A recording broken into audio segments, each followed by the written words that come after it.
Kalilong, the senior agent sa National Bureau of Investigation, Cyber Investigation and Assessment Center. Vice President Sara Duterte impeachment. Sa subong adlaw, ginapabot naton kuntani ang cross-examination from the defense still with the witness o galing hindi naton gid na mahambal pa sa subong because there were earlier announcements nga basi hindi pagdayon ng cross-examination sa subong and mapadayon ang prosekusyon sa pagpresentar sa ilay kaduhang witness in person of Attorney Jeremy Lotok, the Regional Director of the National Bureau of Investigation, Bangsamoro Autonomous Region in Muslim Mindanao. The Vice President Sara Duterte impeachment. As it is right now mga kaakson, makita naton sa sulod sang courtroom sa Senado ang pagplastar na sang mga senator judges. Nakamat-amat naman na plastar sa side sang prosecution ang counsel or ang private prosecution or prosecutors. And on its counterpart mga kakson, nakamat-amat naman plastar ang depensa. Sa nambal naton kay na samtang nagapalapit sa venue ang depensa, as per Attorney Michael Puwa mga kakson, they are looking forward into having cross-examination Mr. John Mark Kalilong. Pero ang secretary sang impeachment court mga kakson kay na Attorney Tonggol, Action Kurt, naghambal nga maybe there is no cross-examination yet for the third day of the impeachment trial and the prosecution will continue in presenting its evidences. And maagatubangay liwat ang duha ka mga abogado nga naggatubangay kapon from the prosecution and from the defense. The Vice President Sara Duterte impeachment. Let us make this clear mga kaakson that everything that was presented kahapon sa second day sang trial is only the presentation of defense. Not until it is offered and received by the court or the presiding officer, then that's the time we have to admit or makonsider admissible for the full trial ang mga ebidensya nga ginpangplastar kapon. This time pamatian ta na may mga opening statements ang depensa kag ang prosecution. The witness that was testifying yesterday, I believe Mr. Kalilong. Your Honor, the prosecution is ready for the continuation of the presentation of our first witness, NBI agent Kalilong. And with that, Your Honor, we would like to request that Attorney Virgil Ligutan, Attorney Amado Ligutan be recognized, Your Honor.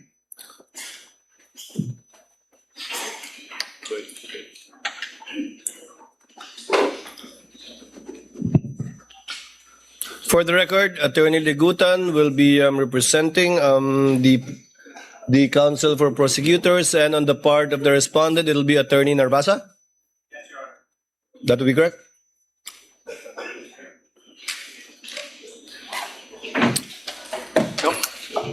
By the way, while we're waiting for the witness, Attorney Narvasa, if you recall yesterday, Attorney Ligutan, in response to a question by a senator judge, gave a discussion, a peroration, if you will. But yesterday I said we will be giving counsel the same opportunity.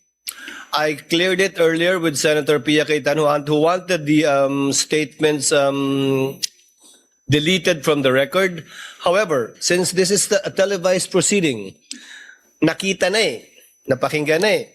So, i-erase ko man sa record, baliwala na lang. The fairest thing to do is to give you an opportunity as well. Attorney Ligutan spent 5 minutes and 18 seconds delivering his discussion. The court will give you the same time after your cross-examination with a warning. With a warning and reminder from the presiding officer that the presiding officer will not tolerate such perorations again by either party.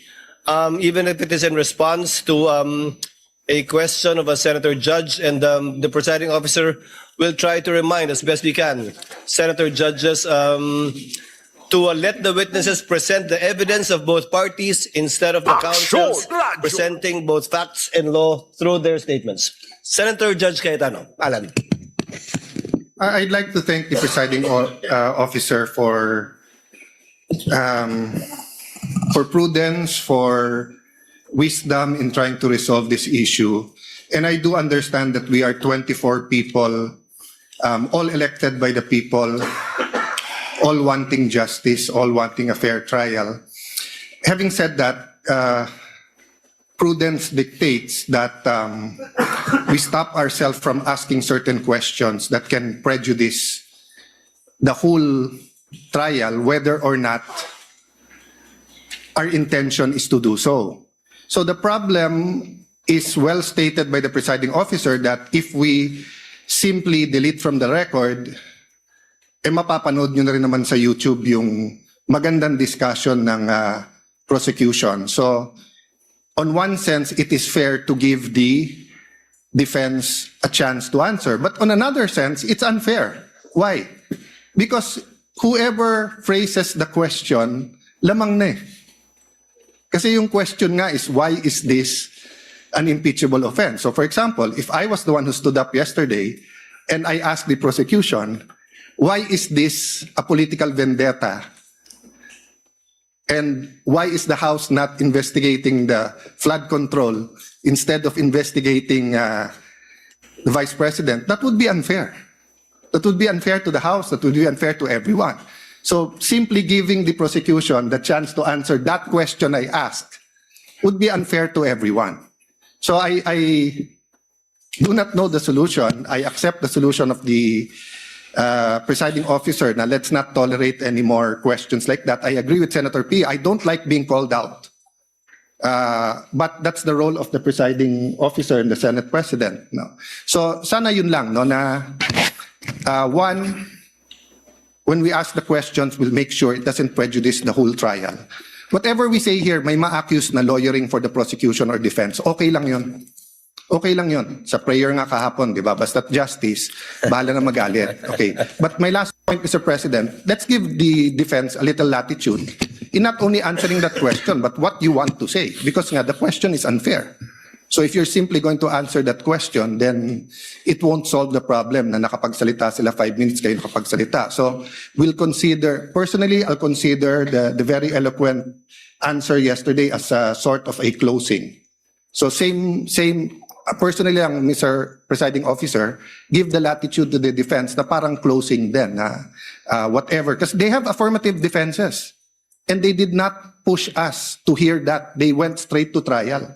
So dun din sa mga nagsasabi na delay sa dami ng objection, that's unfair. No?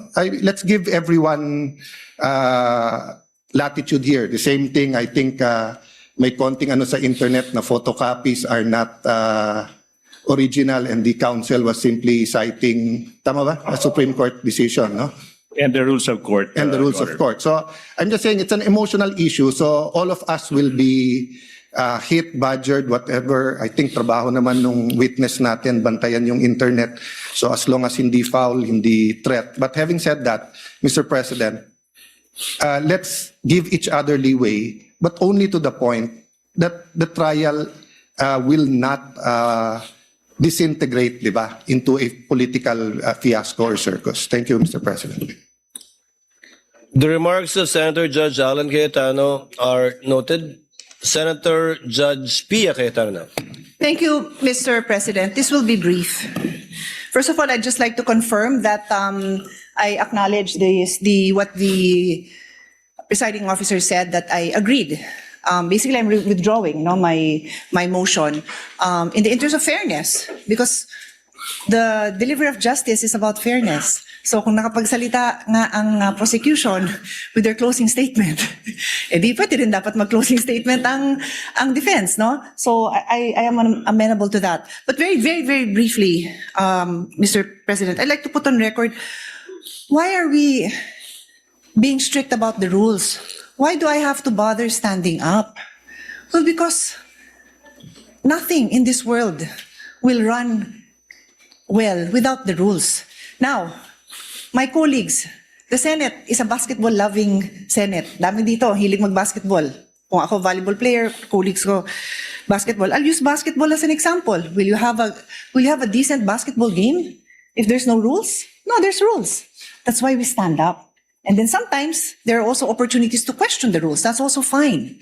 But that's why we have to stand up and call the attention of the presiding officer when we feel that the rules are being violated. And we will continue to do so when we believe it is necessary in the interest of justice. Thank you, Mr. President. The remarks of the lady are noted.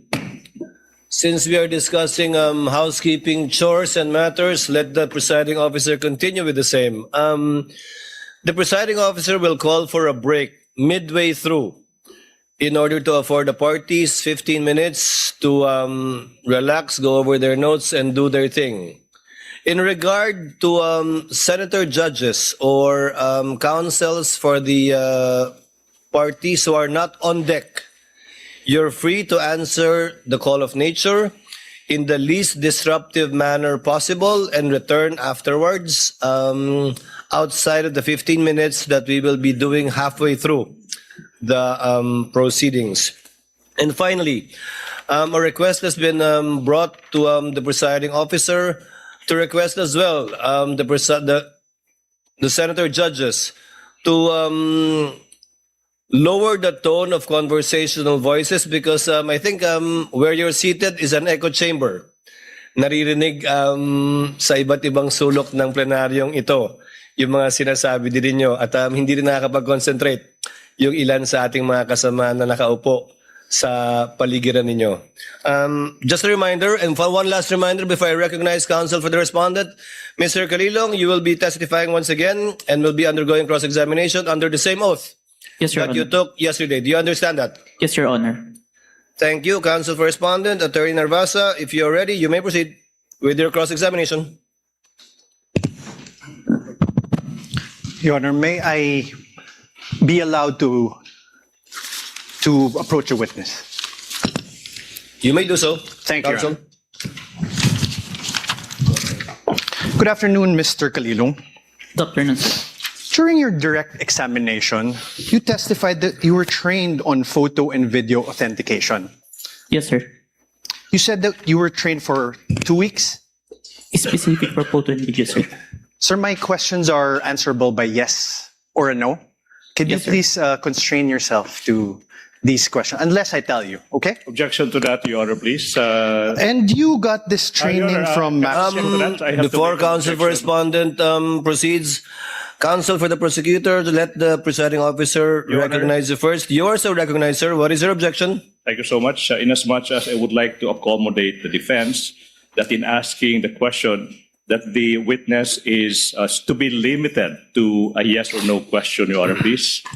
Unfortunately, Your Honor, please, that's not sanctioned in the rules.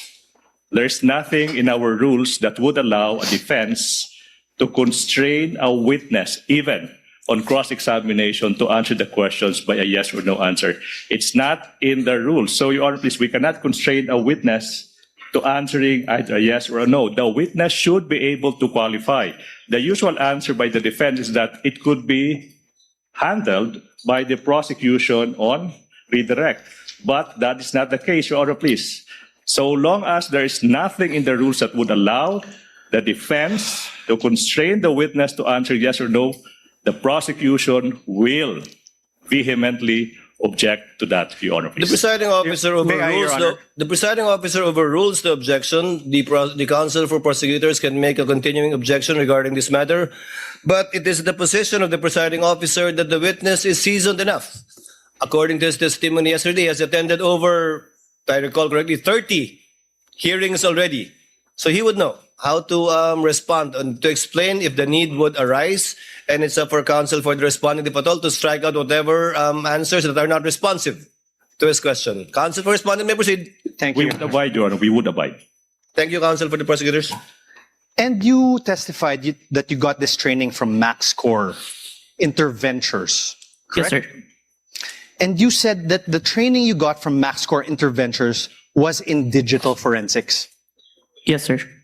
I have with me in articles of partnership of MaxCore Interventures Co. you see that it states that it is the Articles of Partnership of MaxScore Interventures Co. Your Honor, may we allow Attorney Stephen Magallaon to also approach the witness stand to peruse the document. And of course, at this juncture, Your Honor, please, I have to object. I have no question yet, Your Honor. Yeah, I am objecting to the witness being shown an articles of incorporation. Articles A of partnership of a partnership, Your Honor, please. Anyways, since the question has not been asked, I will. Let us wait for the question, counsel. In the meantime, the presiding officer allows counsel for the prosecutors to examine the document being presented to the witness. And Your Honor, for the reference of the senators, we are flashing this Articles of Partnership on the screens. Sir, please take a look at page 2 of these articles.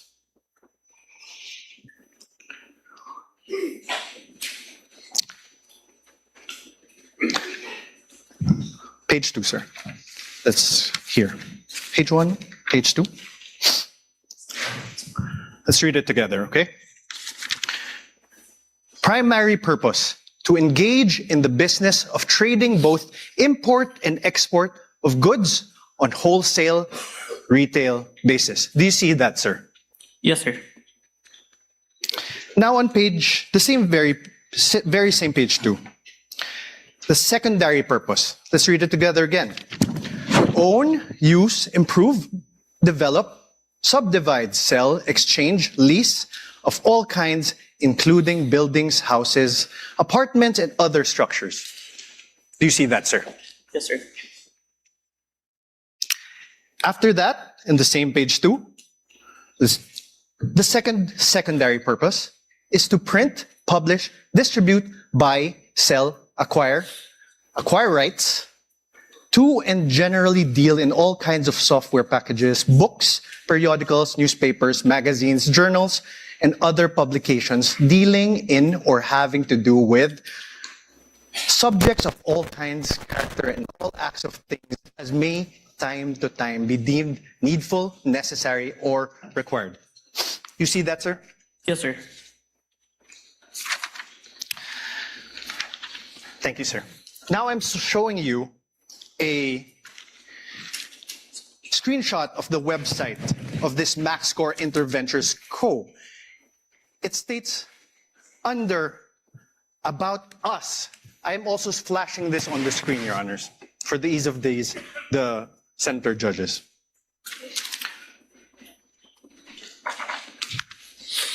Your Honor, at this juncture, the prosecution will now manifest that there was no question propounded as to the presentation of the Articles of Partnership.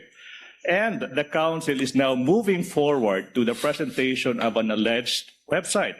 Therefore, it seems that the defense counsel is the one presenting the documents without propounding any question to this witness. Highly improper, Your Honor, please. Highly improper. The counsel should be asking questions and not presenting document. You will have your turn when the defense team is allowed to present your evidence. 2 documents, no question yet. Highly improper, Your Honor, please. Again, I don't want to put the lawyer on the spot, but that is highly improper. Ask questions. Your Honor, I did ask questions. No, there was no question. Counsel- Can we ask that the transcript be read back? Counsel, kindly proceed. Thank you. Counsel for the prosecutors, with the understanding that Mr. Calilong is not testifying as to the truth of whatever counsel asked him or what he read, because clearly he's not competent Agreed, to Your Honor. testify as to the truth of what is contained in the Articles of Partnership. However, as to the fact that he read it and saw it, up to that extent, and the senator judges are so advised as well. So, ordered. You may proceed, sir. Thank you, sir. And I am on cross, Your Honor. Thank you. Sir, under the words About Us, it says MaxScore Interventures has been established as a one-stop source of different products and services intended for both government and private institutions. Its company tagline, Innovation Without Boundaries, stands true testament to provide customers with quality merchandise, from the simplest to the most sophisticated ones at very affordable prices. The company places a long-term business relationship through customer satisfaction on top of its priority list, with integrity and honesty as the foundation of the company.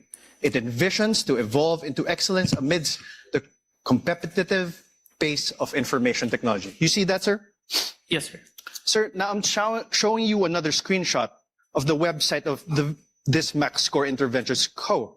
You confirm that I'm also flashing this for the ease of the court.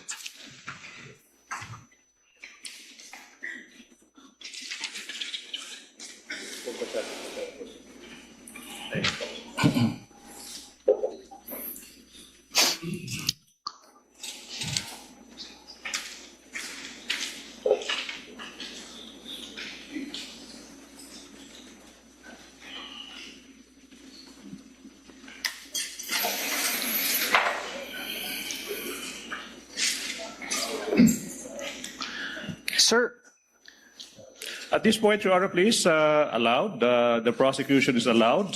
Counsel for the prosecutor is recognized. Your Honor, not by way of an objection, but a manifestation, Your Honor, please. Your Honor, this is... Wait. I'm Before not- that, I would like to object to your manifestation. Your Honor, there's no objection. Why is the Your Honor, prosecutor allowed to manifest during my cross-examination? Counsel Honor. for respondent, kindly wait for the presiding officer to recognize you. Thank you, Your Honor. What is the desire of the counsel for the prosecutors to I make would a like to put into record the simple fact, Your Honor, please, that basis has not yet been laid as to the presentation of these documents. He presented an articles of partnership and screenshots of websites without saying who took these screenshots or who, from where did the defense get the articles of partnership. That is only by way of manifestation. No need for the court to rule on that, Your Honor, please. noted? Earlier ruling of the presiding officer stands. Counsel may proceed. Your Honor, may I respond? No need, counsel. It was not an objection. Please proceed with your cross. Thank you, Your Honor. May I also state the manifestation, Your Honor? Your Honor, the basis of the defense was laid. For the record, the chair will allow it just this Thank you. once, please. The basis of the defense was laid when we asked him whether he testified that he got his training as an expert witness from MaxScore Ventures.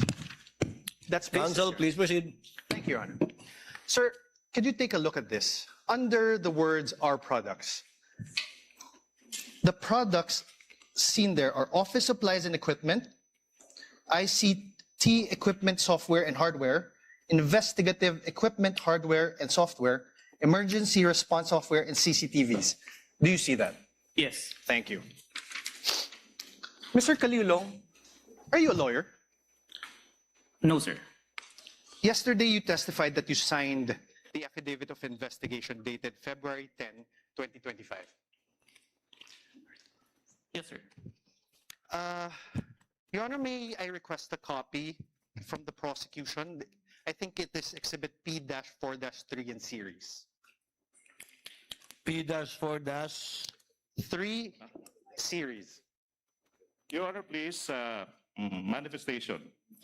The witness, number one, mentioned the affidavit of investigation, but that the witness did not identify the documents. So for the record, Your Honor, please, that document is not yet presented in courts as the documentary evidence, Your Honor, please. So highly improper for the defense to elicit that document through this witness, precisely because this witness did not yet identify the affidavit of investigation, Your Honor, please.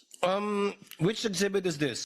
I believe he did, counsel, but which exhibit is this? Exhibit P-4-3 to Exhibit P-4-3BB, Your Honor. Your Honor, please, if I may, it was not yet identified, but it's pre-marked, Your Honor, please, to be presented by our next witness, Attorney Jeremy Lotog. So highly improper, as much as we want to accommodate the defense. So who is the signatory in that document?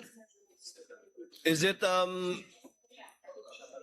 Your Honor, Mr. Kalilong is a signatory to that document. is one of the signatories? Yes. Is one of the signatories? But the counsel for prosecutor is correct. This document has not yet been identified by any of the witness for the counsel for the prosecutors. You will get your chance, counsel for the respondent, when Attorney Lotok testifies later, which I believe this is the only exhibit that he will be testifying to. All right, Your Honor. Kindly proceed, counsel. You mentioned a affidavit of investigation, correct? Yes, sir. And this affidavit of investigation, you sent a copy to the House of Representatives Committee on Justice. Yes, sir. You identified it during the House Committee hearings on April 29, 2025. Yes, sir. I'm showing you now an affidavit of investigation. This is marked as Exhibit D-4-46 and series, Your Honor. D-4-46 and series. Is there a counterpart marking from the counsel for prosecutors? Yes, Your Honor. This is P-1, P-4-3 to P-4-3BB. Thank you. For the record. This annex of this affidavit of investigation has appendages, correct? Annexes. Yes, sir. And it forms a whole, correct? Yes, sir. Okay. Sir, do you confirm that you signed this? I'm one of the signatories, sir. Do you want me to have him identify a signature? Okay. Your Honor, do you have here, sir? Kaso lang, sir, yung sinumpit mo po, I withdraw, Your Honor. Apart from this affidavit of investigation, dated February 10, are you aware if there is another affidavit of investigation executed by the NBI represented by the Cybercrime Division in relation to this case? This is the only one that is submitted, sir. No, executed, signed. My question is The defense executed. cannot argue with the witness, Your Honor, please. The witness would know how to respond, counsel. If he is not responsive to your question, do not argue with the witness. Yes, Your Kindly Honor. rephrase. Apart from this affidavit of investigation, are you aware if there is any other affidavit of investigation signed by the NBI represented by the cybercrime? Okay, at that juncture, I have to object. Vague, Your Honor, affidavit of investigation signed Related by the to this FBI. case, There Your could Honor. be thousands. Related of to this documents. case.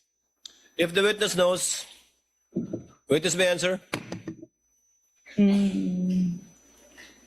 Is there any other affidavit of investigation executed by the NBI cybercrime in relation to this case, witness?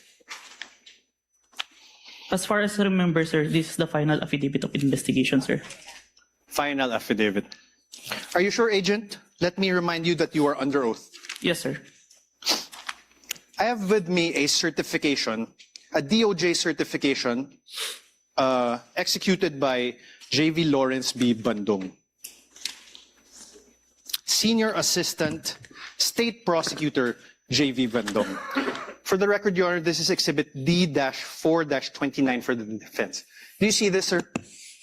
Yes, sir. This certification dated February 5, 2025, states, and I quote, the complaint referral does not contain all the necessary evidence to prove the essential elements of the crime. Therefore, it is recommended that the same be first referred for case buildup. Do you see that? Yes, sir. Now below that, in the second page, below that, under the word notes, number 1, therefore, states, and I quote, that there is no, may I have this flashed on the screen, please? For the ease of the court. So the honorable court can follow. Under notes again, sir. For the record, Your Honor, we are flashing the certification on the screen. Under notes, sir, number 1 therefore states, and I quote, "There is no affidavit of the persons who recorded the video entitled VP November 23 Press Con at Batasan through open broadcast software OBS and in turn stored it in a digital video disc." Do you see that, sir? Yes, sir. Let's go to page 2. On paragraph 7, it states, and I quote, "One of the elements of the crime of grave threats is that the offender threatens another with infliction upon the latter's person, honor, or property, or upon that of the latter's family of any wrong amounting to any crime. In the instant complaint, only the NBI executed an affidavit and there was no participation on the part of the offended parties, as it appears. NBI is not the offended party for the crime of grave threats." Do you see that? Yes, sir. Above this, in paragraph 6, it states that, and I quote, "Only the minutes of the meeting with several personalities and representatives from various media outfits were submitted. And although the minutes were signed, there was no individual affidavit executed regarding the contents of said minutes." Do you see that, sir? Yes, sir. On paragraph 5, it states that, and I quote, "The affidavit of one Patria Morales mentioned that she stored these footages in a USB and submitted it to the NBI. However, there was no USB attached to the complaint, only a DVD was attached. There was no detail regarding the contents of this DVD." Do you see that, sir? Yes, sir. On paragraph 4, it states, and I quote, "Annex L did not indicate who made such TSN. There was also no affidavit of the person who made the TSN." Do you see that? Yes, sir. On paragraph 3, it states that, and I quote, "Annexes I and K, open parenthesis, DVDs with markings NBI-CNN-C-2412-43-6-2 and NBI-CCN-C-2412-43-6-2, close parenthesis, were not accompanied by an affidavit of the record and TSN, also affidavit of the one who will execute the TSN." Yes, sir. On paragraph 2, it states, and I quote, "The press briefing conducted on October 18 was not recorded and or stored in the DVD, no video submitted, and there was no TSN of the said briefing and the necessary affidavit of the person taking the CSN." Yes, sir.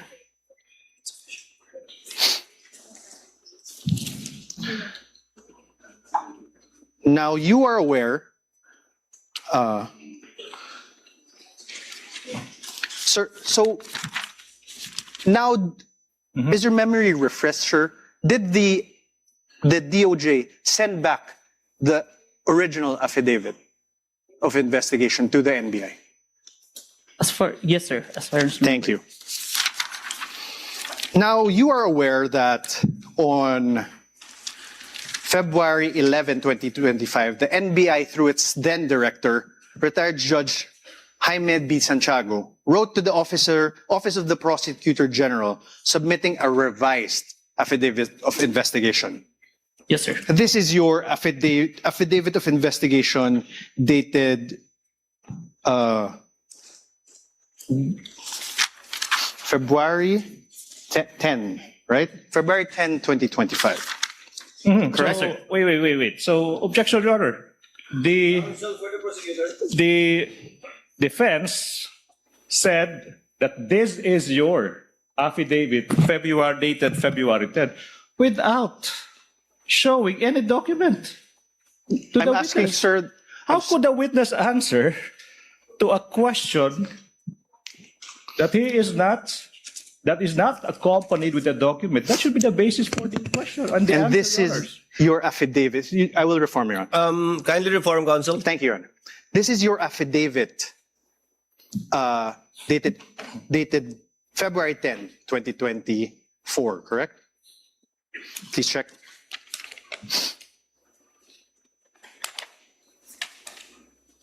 AKSYON RADYO.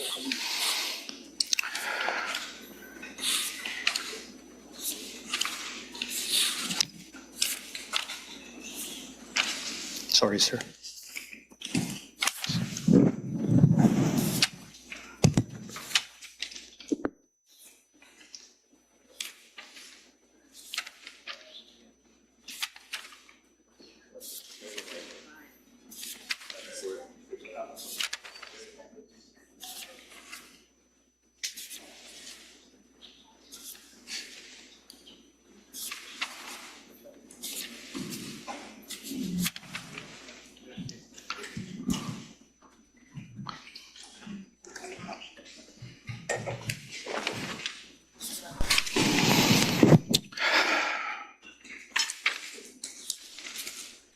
Your Honor, can I make a manifestation, Your Honor, please? Your Honor, can we object again to this manifestation? Manifestation.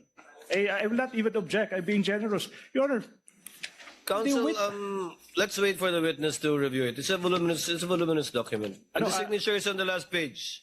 You can make the corresponding objection to signature. the style, manner, or cross-examination of the counsel for responding at the proper time. Signature. And po.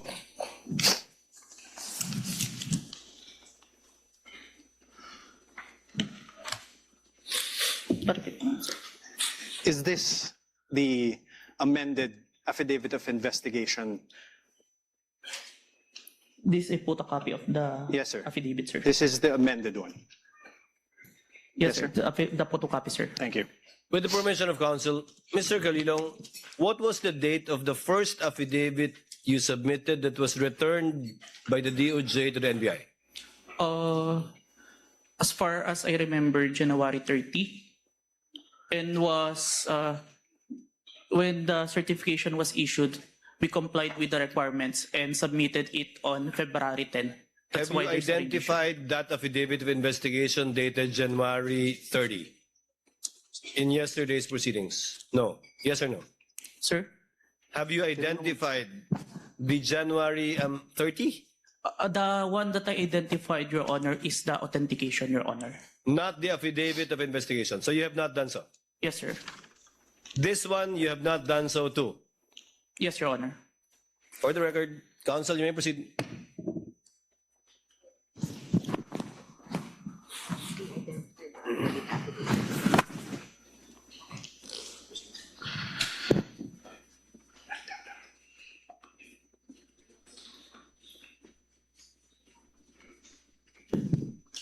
I'm showing you now a letter dated January 30 from the former NBI Director Jaime Santiago.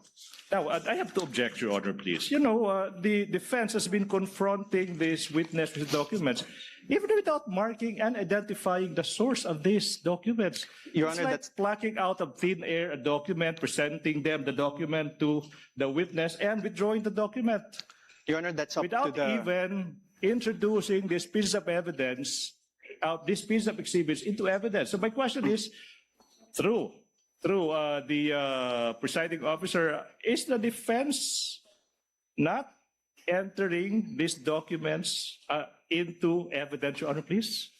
They can do so at the proper time, counsel, but insofar as the witness is concerned, I think the basis was laid when he said that he executed only one affidavit of investigation in connection with this case. Now it seems that there are two affidavits, I would like to make both of which have not yet been presented.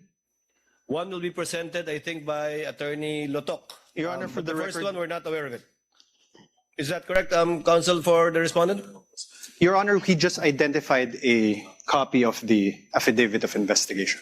Dated January 30? April 10, 2025. Your Honor. April, February 10. Sorry, Your Honor. February 10. February 10, Your Honor, please. What about the first affidavit? The witness said he had the first affidavit. Yes, Your Honor. Not yet. Not yet. Yes. You only cited a January 30 letter of Yes, the Your Honor. former NBI. I cited, Your Honor, a Director. certification by the DOJ returning an affidavit. And that is now the problem, Your Honor. In fact, even I am confused because the documents are not introduced into evidence by the defense.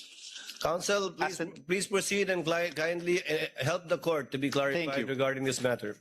You mentioned that you mentioned that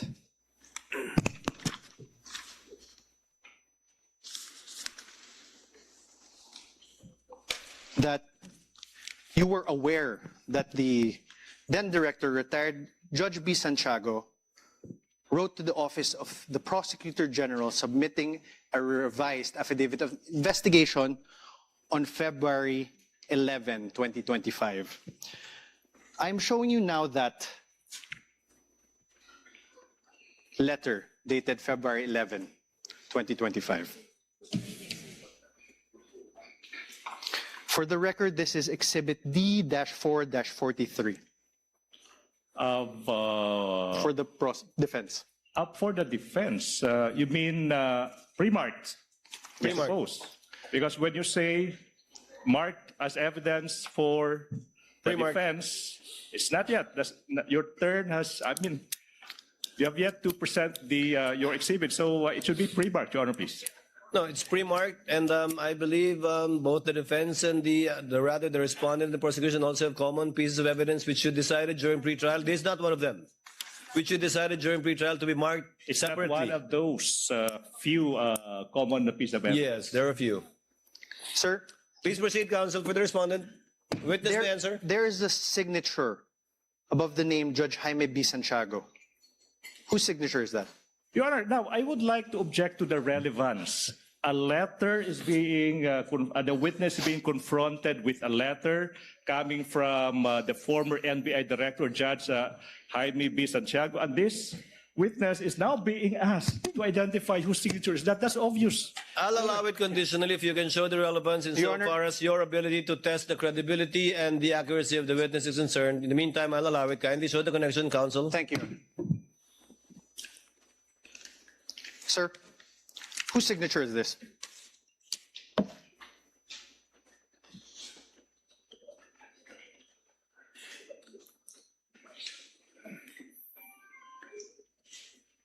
As far as I remember, signature of Director Santiago, sir. Thank you. On the last line of the letter, on the fourth page, sir, please take a look. Last line. It says, and I quote, "To support our recommendations attached herein is the revised affidavit of investigation, including its attachments." Did you see that, Agent? Yes, sir. Thank you. And you confirm that the former NBI Director, Jaime Santiago, wrote to the Prosecutor General, Richard Anthony Di Fadolion, a letter dated January 30, 2025. This is one of the documents that you submitted to the Committee on Justice, correct? Where's Okay, I will show you now. May I have this flashed on the screen?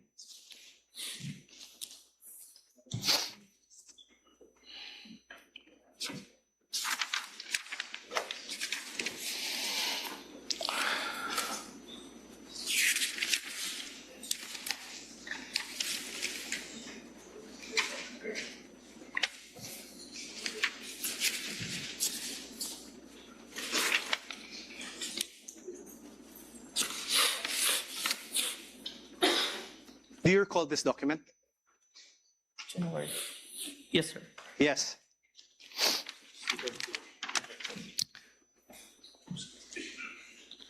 January 30, 2025 is a date earlier than February 10, 2025, correct? Yes. Your Honor, Ask an answer, For the Your Honor. prosecutor. Your Honor, the witness being asked which Your Honor, ask an came answer. first. I mean, relevance, Your Honor. Relevance. Counsel, if the witness knows and the counsel for respondent will be given the latitude to test the credibility, accuracy, and completeness of the testimony of the witness. But we note your continuing objection because you already sound frustrated, counsel, in regard to this line of questioning by the I'm very counsel for the patient, Your Honor, respondent. please. I'm very patient. The counsel for respondent may proceed. Witness Thank may you. answer. He already answered, Your Honor. Thank you. You earlier confirmed that there was actually a certification dated February 5, 2025. You like, Objection, misleading. I don't I have no remember question, this Your Honor. witness. Let Stating the that there counsel was- finish with this question, counsel. He even read it, Your Honor. You likewise confirmed that in that said certification, dated February 5, 2025, the earlier affidavit of investigation were subject to 7 recommendations. And you confirmed that you read that. Objection. Ground for Misleading, the Your Honor, objection. please. Now the counsel mentioned 7 grounds. 7 grounds. And I don't remember this witness uttering the term 7 grounds. What I do remember, Your Honor, please, is that this witness was confronted with a certification, a letter, whatever, but now the counsel is now asking this witness to confirm the contents of those certifications or letters. Misleading. No, That's Your- not allowed during cross. The counsel is now assuming facts that have yet to be established. Can I repeat that? This witness was only confronted with certifications, letters, dated this, dated that. And now, the counsel now asking, Your do you Honor, please, confirm? he's Do you now confirm, testifying. right? Don't- Wait, let me finish. Now he is asking this witness to confirm that in that letter there are 7 grounds, as if this witness uttered those words. The ground is misleading, definition. This counsel is assuming facts that have yet to be established through this witness, Your Honor, please. Counsel, again, the witness is not a newbie. I think he can handle himself and would know how to answer if indeed he is familiar or not with what is being presented to him. And thus far, he has responded based on his knowledge of these documents. Chair will allow it. Witness you. may answer. Sir, Can you repeat the question, counsel? you confirmed that there was a certification dated February 5, 2025. You likewise confirmed that in said certification, Your Honor, compound question. there's no question. Wait. Kindly wait for the presiding officer to recognize you before answering. Yes, Your Honor. Yes. Much Please, obliged, Your Honor, counsel for the prosecutors, please finish with your objection. Thank you so much. Can I? Yes, Your please Honor, proceed, counsel. compound questions. The witness is now being confronted with 2 successive questions without allowing this witness to answer the first question. What makes a compound question? No need to lecture, counsel. Counsel for respondent, please reform. Your Honor, I had no question. I had no question yet. Kindly proceed with your question. Thank you, Your Honor. The earlier affidavit of investigation was subject to 7 recommendations from the DOJ Vague, Your Honor, for please. case build-up. Objection, vague. The earlier investigation, which investigation is the counsel referring to? We already- Objection, vague. We already established, Your Honor, there was an earlier one. This is Overruled again. The witness is competent enough to testify. Overruled witness. Kindly proceed with your question, counsel. Yes. In the revised affidavit of investigation dated February 10, 2025, that you identified, despite DOJ's recommendation number 6 that you earlier read, Objection, Your Honor. Objection. Sir, Your Honor, I'm not If yet the finished. ground is... Can we wait for the counsel to finish with this question, counsel, please? Okay, Your Honor. Question. Sir, there were still no affidavits of the journalists from the media outlets in your affidavit of investigation dated February 10. Witness, not answer first. Objection, Your Honor, please. Misleading. Why is it misleading, counsel? The counsel said the earlier affidavit of investigation. In fact, Your Honor, please, he referred to the February 10 investigation. That's not the earlier investigation. That is the final affidavit investigation submitted to the DOJ. Misleading. Misleading, Your Honor. Your Honor, The presiding officer will ask the question. Mr. Witness, did you attach the affidavits revised, of the 2 witnesses that viewed the video of the vice president in the February 10 affidavit? Yes, sir. Let me qualify my answer in number 6, sir. You may do so. In number 6, sir, the DOJ requested an affidavit to be executed regarding the contents of the minutes. I executed an affidavit attesting to those minutes, sir. which I'm part of the interview, sir. But was it attached to the February 10 affidavit? Yes, sir. Counsel for the respondent, your witness. Thank you.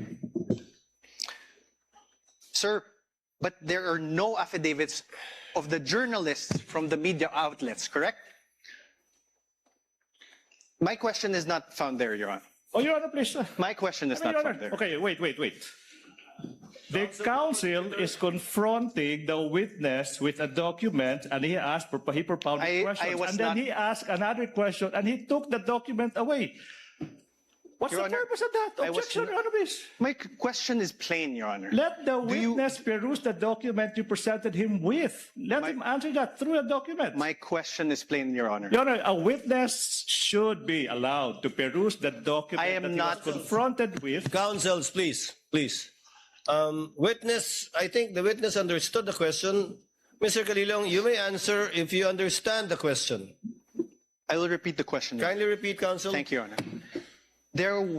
There is still no affidavits of the journalists from media outlets appended on your revised affidavit of investigation. Sir. May I qualify my answer? No, sir. Oh. Just answer a yes or no. Kindly look at the document presented to you. On redirect, counsel can make you explain the disparity, if any.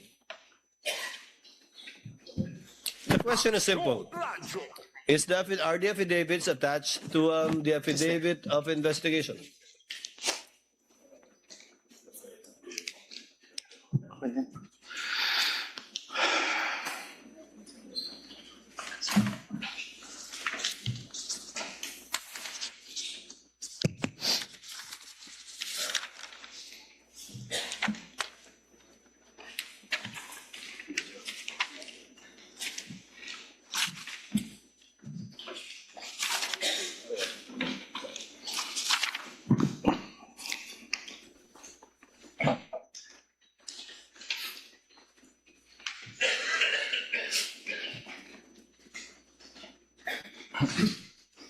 May I see the question number 6?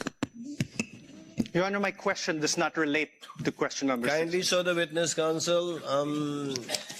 I It will. will enable him to give an intelligent answer. Can we to your please question. flash certification and put it to paragraph number 6? The paragraph number 6 states that only the minutes of meeting with several personalities and representatives from various media outfits were submitted. Although the minutes were signed, there were no individual affidavit executed regarding to the content of the minutes. On this, Okay, sir. I have no So the question. answer is the affidavits are not attached. I have executed an affidavit, sir. No, the Sir, affidavits of the two journalists are not attached. I think that's the only question of Yes, sir. counsel for the respondent. Thank you, Your Honor.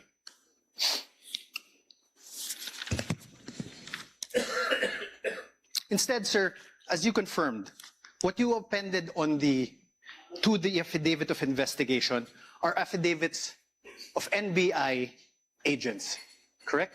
Yes, sir. Not the journalists who were present The one during the November 23, 2024 press conference. The one who interviewed, sir. Yeah, the one into interview. Not the journalists. Yes, sir. Ask and answer, Your Honor. Move forward. Sir, in the revised affidavit of investigation dated February 10, 2025 that you identified, despite DOJ's recommendation number 7, can we show again DOJ recommendation number 7? In the certification dated February 5, 2025, it is still the NBI Cybercrime Division that is the complainant. I believe this is answered on the letter of the director, sir. Sir, my answer is answerable by yes and no. The complainant is still the NBI Cybercrime Division. Yes, sir. Thank you. The supposed offended parties in this case would be President Bongbong Marcos, Yes, sir. the First Lady Lisa Marcos, Yes, sir. the former Speaker of the House Martin Romualdez. Yes, sir. Did President Marcos appear before the NBI during its investigation? No, sir. Did the First Lady Lisa Marcos appear before the NBI during its investigation? No, sir. Did the former Speaker Martin Romualdez appear before the NBI during its investigation? No, sir. Sir, I'm showing you again for the record the affidavit investigation. Sir, did you attach to that affidavit of investigation dated February 10, 2025, an affidavit of the President Marcos? Only the responses, sir. Sir, listen to my question. That's Did the you- answer.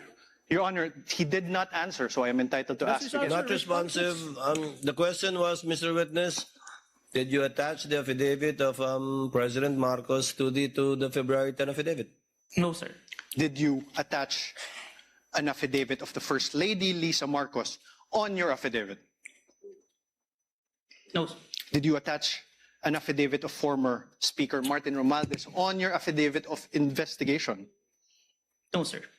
To your knowledge, if you know, sir, did President Marcos file any criminal complaint against Vice President Sara Duterte as a result of the November 23, 2024 online press conference? He made a statement. No, sir. My question is, if you know, did the President file any criminal complaint against the Vice President? I have no personal knowledge. Did the First Lady Lisa Araneta Marcos file any criminal complaint against VP Sara? I have no personal knowledge. How about the Speaker Martin Romualdez? Did he file any criminal complaint against VP Sara as a result of the November 23, 2024 online press conference? I have no personal knowledge. Did you really investigate this case? Oh, Your Withdrawn, Honor, Your Honor. argumentative, Withdrawn. Your Honor, please. Withdrawn. Did you really investigate this? How about Question the has been Speaker withdrawn. Martin Romualdez? In other words, sir, the alleged offended parties were not included as complainants in the case you filed with the Department of Justice. Yes, sir. Thank you. Please. Thank you.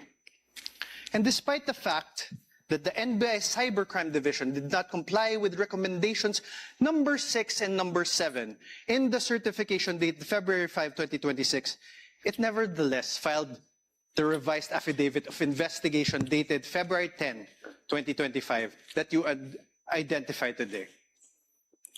Can I qualify my answer, sir? No, sir. Just answer with a yes or no. Witness may be allowed to answer according to how he wishes to explain. Oh. You may proceed, Mr. Witness, to answer. Yes, sir. Thank you, Your Honor. For this case po, we complied with the requirements of the DOJ. That's why we secured a second certification wherein our documents is enough for preliminary investigation, sir. Okay, thank you. And this certification is a certification dated February 5, 2025, correct? Kindly show the witness a This is document. not the new certification, sir. Oh, sorry, sir. So, apologies, Your Honor. February 11. Yes, sir. This was also executed by Senior Assistant State Prosecutor J.V. Lawrence B. Bandong, correct? Yes, sir.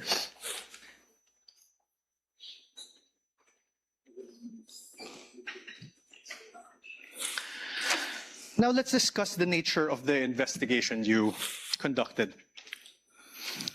You claimed in your affidavit, sir, that affidavit of investigation, that the NBI began its investigation into the VP's remarks because it was directed by the DOJ to do so. Motu proprio and directed, sir. Okay. Do you understand what you just said, sir? Oh, Yes, sir. oh.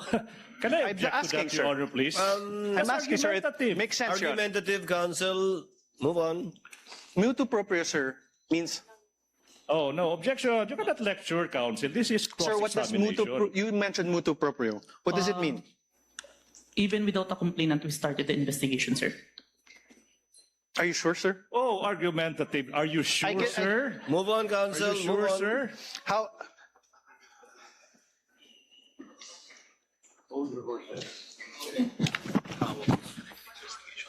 How about direct investigation? What does that mean? Your Honor. Okay, never mind. Directed investigation. What does that mean? There is instruction from above, sir. From? Above. From Above. upper. What does above mean? It may be the DOJ or the higher. Higher. What's higher than the DOJ? Based on that, it's only the DOJ, sir. Based on, you said above the DOJ, sir. No, sir. Above the Sir, NBI, you said above. May I ask for a reading? Counsel, again, I would have to sustain the objection. It is argumentative. I heard All the right, answer, and he meant as a general term above, but referring apparently to only the DOJ in this particular instance. We submit, Your Honor. Please proceed. You confirmed that the NBI Cybercrime Division is the complainant in the case against the Vice President, and that the DOJ filed this with the NBI filed this with the DOJ. Objection, compound, No, Your Honor. That's a no compound question, Your Honor. That was just a statement. Counsel, Oh, exactly. Your Honor, a He's laying the basis for a question. Go to your question, counsel. Sir, the NBI, of course, you're from the NBI, is under the Department of Justice. Yes, sir. Your Honor, we can take judicial notice of that. Your Honor, if I'm on cross, Your Honor. I know, but Come on, there are things that no. will not be discussed. Your Honor, please. Counsel- Can I, Your Honor? Your Honor, please. Counsel, let's give him some latitude. Although we Much obliged. can take judicial notice of that, it's part of his cross-examination. Yes, thank you, Your Honor. The Secretary of Justice is meanwhile the head of the DOJ, correct? Yes, sir. The Secretary of Justice exercises control and supervision over the NBI. Yes, but even No more questions. The witness Yes is or no, answering. Mr. Witness? If you know. Can you repeat, sir? Mr. Witness? The Secretary of Justice exercises control and supervision over the NBI. Yes or no? We are under, sir. But we're independent. So you do not know. Oh, Your Honor, that's argumentative. So Sir, are do you- not know? All right, Your Honor. Are you aware of Book 4, Chapter 8, Oh. Supervision and Control of the Admin Code? Your Section Honor. 39. Your Honor, I have no Your Honor. question yet. Yeah. Please. Yeah. Section Counsel for the 39. prosecutor, let the counsel for respondent finish his question. Yes, Your Honor. Section 39 thereof, Secretary's authority. The Secretary shall have the supervision and control over the bureaus, offices, and agencies under him. Supervision and control. Sir, my question is this. Is the NBI, the National Bureau of Investigation, under a bureau under the Department of Justice? Yes, sir. Thank you. And, sir, the President has control over all executive departments, correct? I believe so, sir. The DOJ is one of those executive departments, correct? Yes, sir. And the current President is Ferdinand Marcos Jr., correct? We agree to that. That's judicial notice. Your Honor, please. Yes There's or no no? other Yes. president. We Oh, only he have answered one already, Your Honor. president. Already asked and answered. The head of the executive branch is President Ferdinand Marcos Jr., correct? Yes, sir. The very same Ferdinand Marcos Jr., who you said was an offended party in the case against Vice President Duterte. Yes, sir. So, in other words, the NBI investigated and filed the complaint. The DOJ directed the investigation and will determine whether the case should proceed to court. And the alleged offended party, President Marcos, is the constitutional head of the executive branch, Objection. exercising control over both the DOJ and the NBI. I Your Honor, withdraw, Your objection. Honor. I withdraw. Objection. I withdraw, Your Is Honor. the ground I is- withdraw. Oh, Your Honor. It's even more compound question. Nothing to asking object to. several Withdraw, subject Your Honor. matters. Withdraw. Withdraw. Counsel, move on. Withdraw. Sir, you testified earlier that you investigated the Vice President in relation to the press briefing that she conducted on November 23, 2024. Yes, sir. This investigation by the NBI Cybercrime Division was started after the conduct of the November 23, 2024 press briefing of the Vice President, correct? Yes, sir.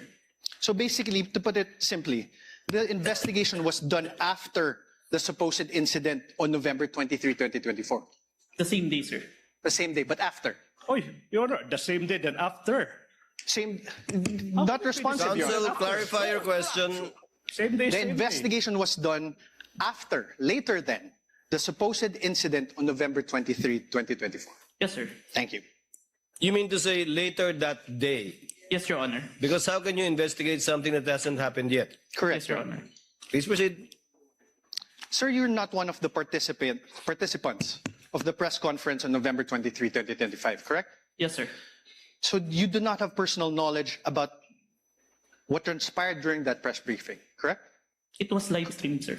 You did not watch that live stream, correct? In real time. Yes, sir. You only acquired knowledge about it when you started investigating later that day. Yes, sir.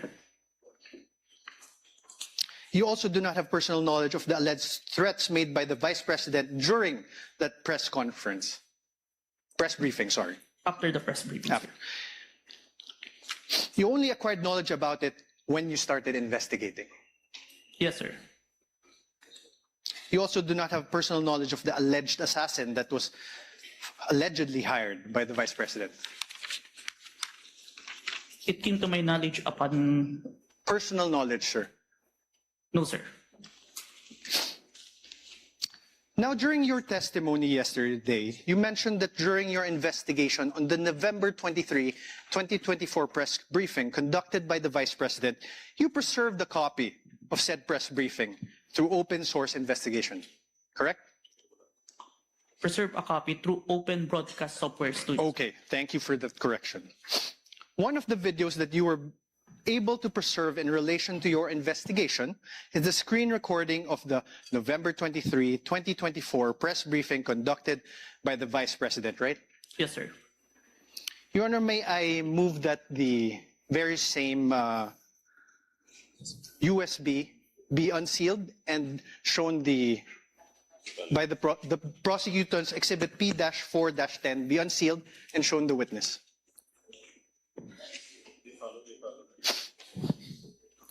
Counsel for the prosecutor, so instructed. Thank you, Your Honor.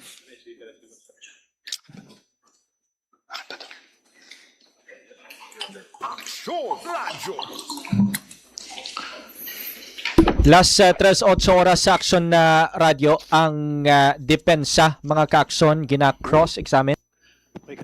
Gina-cross-examine ang witness naging presentar sang prosekusyon nga si John Mark Calilong on grounds of information from an independent investigation conducted by the Department of Justice.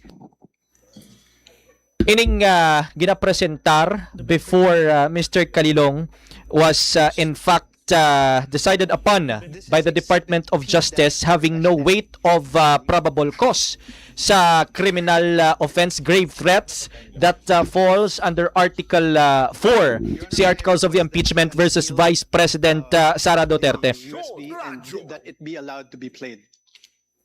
Which part?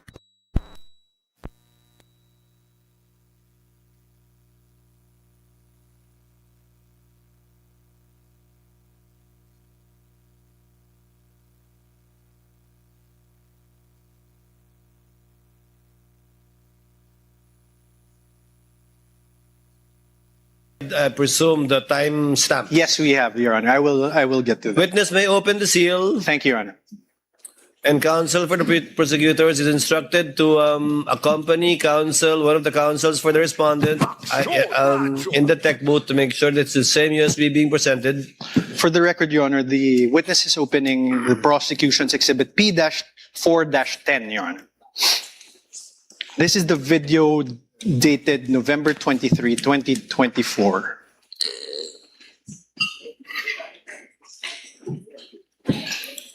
I have unsealed the flash drive, sir. Counsel this with understanding, okay, very much like yesterday, that this USB will again be sealed and signed by both parties. Yes, Your Honor. Your Honor, may request that this be played. Here, brother. Sorry. Counsel for the prosecutors kindly accompany a representative from the counsel of the respondent to the tech booth to make sure the same USB to be played. Kindly just guide us through, Counsel Attorney Narvas, as regards to timestamps. Thank you, Your Honor. I will. Please don't forget your promise that it's not going to be the whole 2 hours. Yes, Your Honor.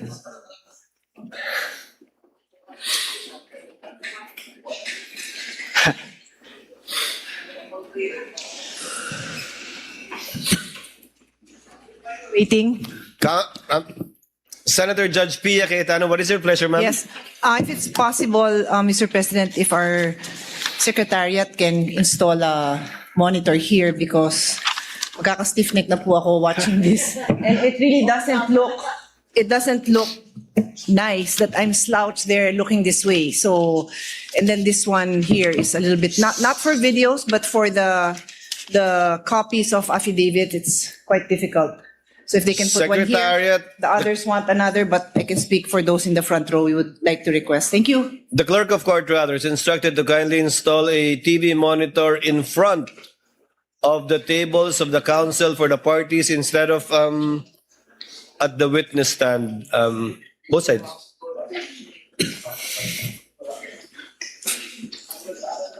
Underneath the table of the counsel for the parties, Senator Judge Pia.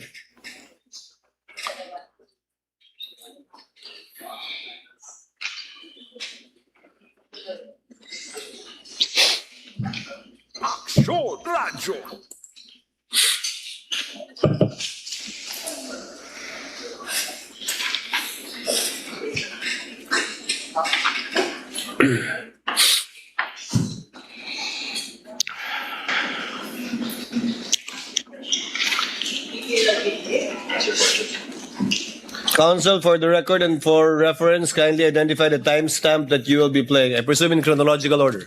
Your Honor, for the record, we are showing the witness a part of the video marked as the prosecution's Exhibit P-4-10. First video, the timestamp around 0001:27 to 0002:20 of the November 23, 2023 press briefing as contained in the video that you identified yesterday, sir. Your Honor, may we ask that the video be played at those specific timestamps? I did an apology. And then, ang sabi po nila, I just have to do an MR. And I did an MR, but they did not rule on it. And then suddenly they have an order transferring me. When ang nauna naman na order ng final ng lawyers namin was an MR to lift that order of contempt. Because they said that was the procedure. If they were not able to rule on that, how were they able to come up with an order, to transfer me to the women's correctional in the dead of the night? I mean, bakit ganun? Wala na bang rights yung mga tao? They just go to your room and then just get... Bakit?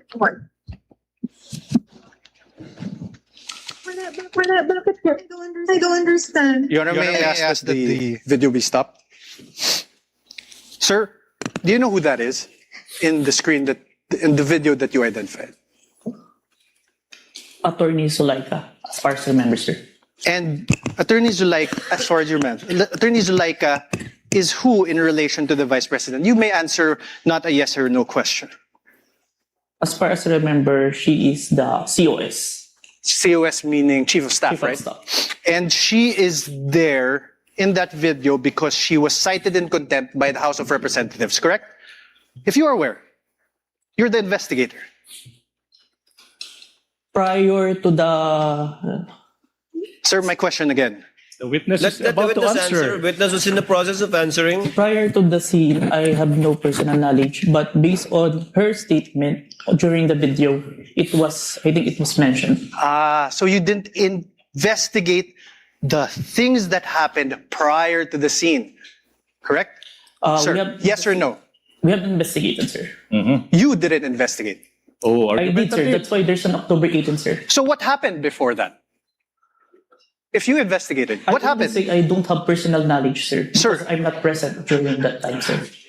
Witness is not responsive. The question was, what happened prior to this video, this particular clip of the video, if you know, given that you investigated the incident, as you said?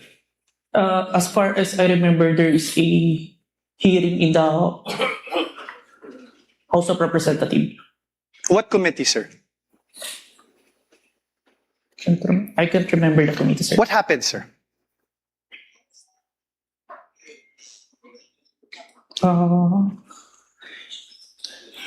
COS was cited in contempt, sir. By who, sir?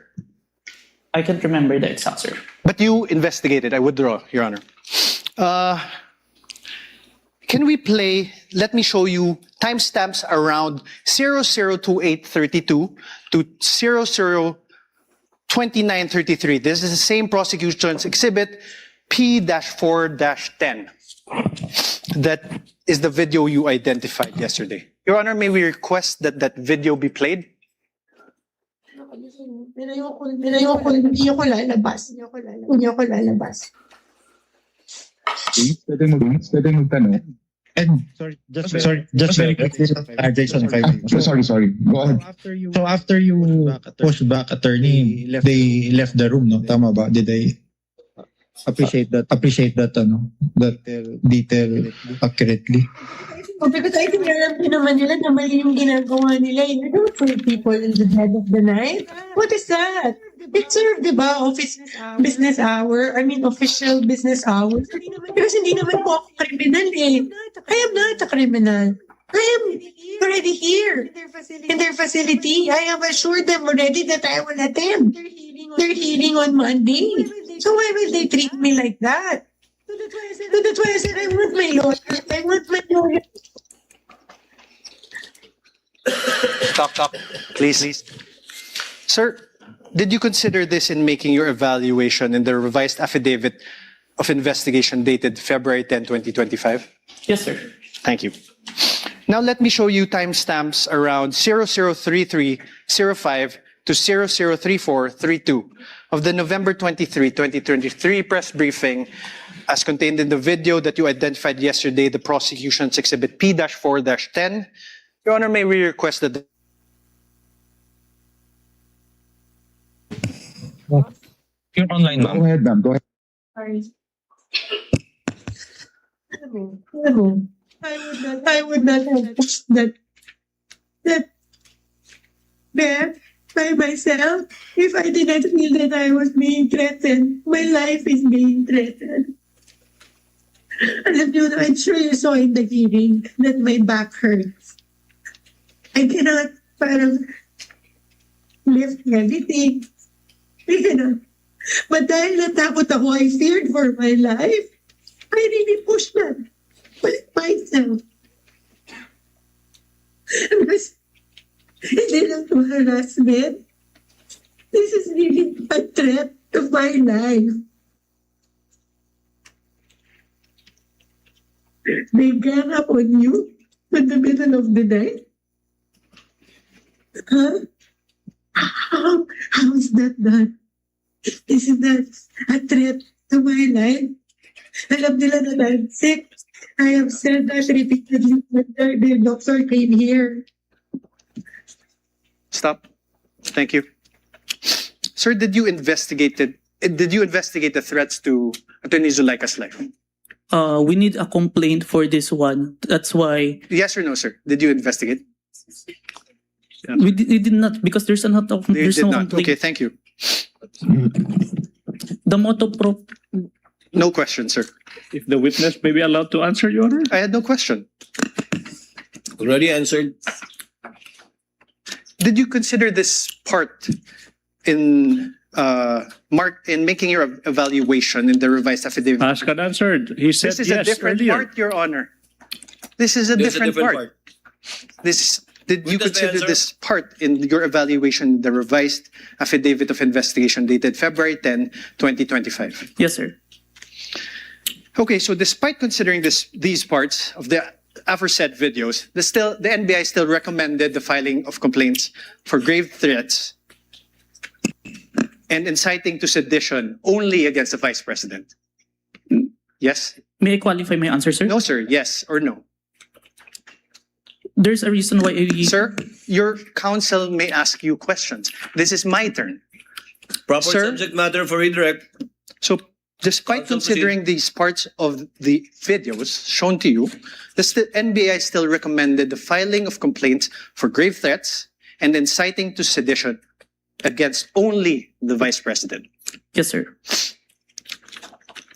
Now, in the revised affidavit of investigation dated February 10, 2025, in page 15, paragraph 40 thereof, it is stated there, and I quote, we unanimously believe that Vice President Duterte may be held liable for grave threats defined and penalized under Article 282 of the Revised Penal Code, inciting to sedition, defined and penalized under Article 142 of the Revised Penal Code in relation to RA 10175, or the Cybercrime Prevention Act of 2012. You see that, sir, right? Yes, sir. This conclusion was reached by you together with other affiants of the revised affidavit of investigation dated February 10, 2025, correct? Yes, sir. Now, sir, you mentioned that you're not a lawyer, right? Asked and answered. Asked and answered. To date, Go on, we are counsel. aware, are you aware if any court has convicted the Vice President for grave threats over what transpired on November 23, 2024? As far as you know, not yet, sir. Not yet. As far as you Your know, Honor, Mr. Witness, as far as you know, no. No, sir. Proceed, counsel. To date, thank you, Your Honor. To date, are you aware if any court has convicted the Vice President for inciting to sedition over what transpired on November 23, 2024? No on my personal knowledge, sir. Thank you. But you're the complainant, right? Argumentative, Your Honor. I was just asking. Sustained. Move Asked on. and answered. Argumentative. Then you withdraw your question. Improper. Attached to the revised affidavit of investigation, which you identified and submitted to the DOJ and the Committee on Justice, is your affidavit of transcription of the press conference on November 23, 2024. I am showing you this now. For the record, sir, Your Honor, I will show the... Can you check?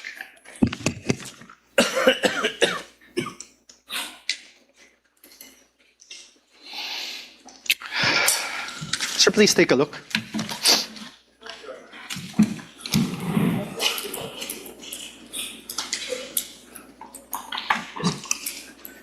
Can you please say it for the record? This is your affidavit of transcription.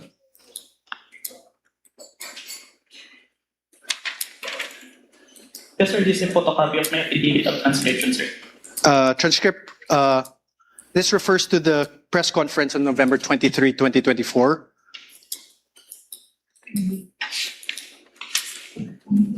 Yes, sir.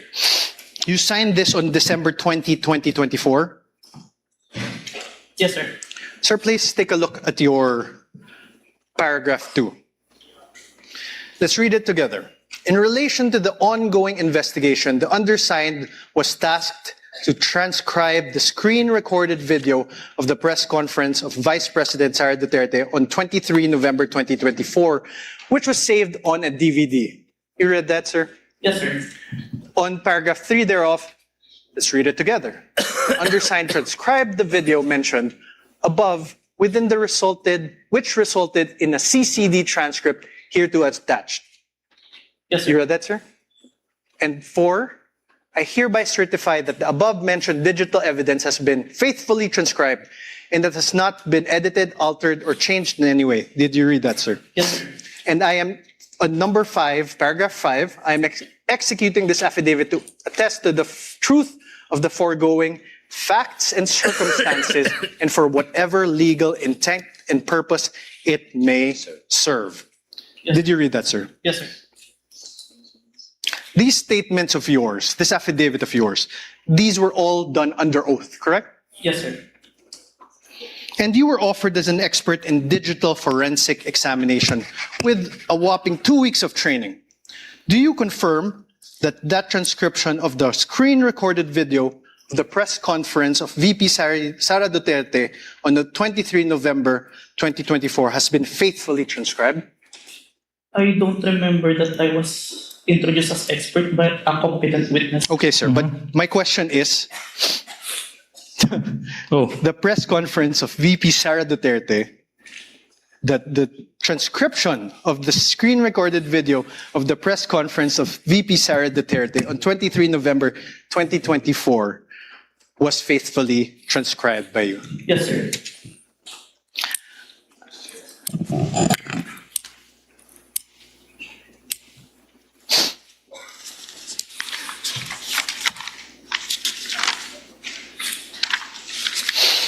Sir, attached to this affidavit is the transcript, correct?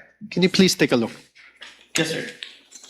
And Your Honor, may I ask again that the video, parts of the video be played of the press conference on November 23, 2024. Let's go through it together, sir. Where's the timestamps?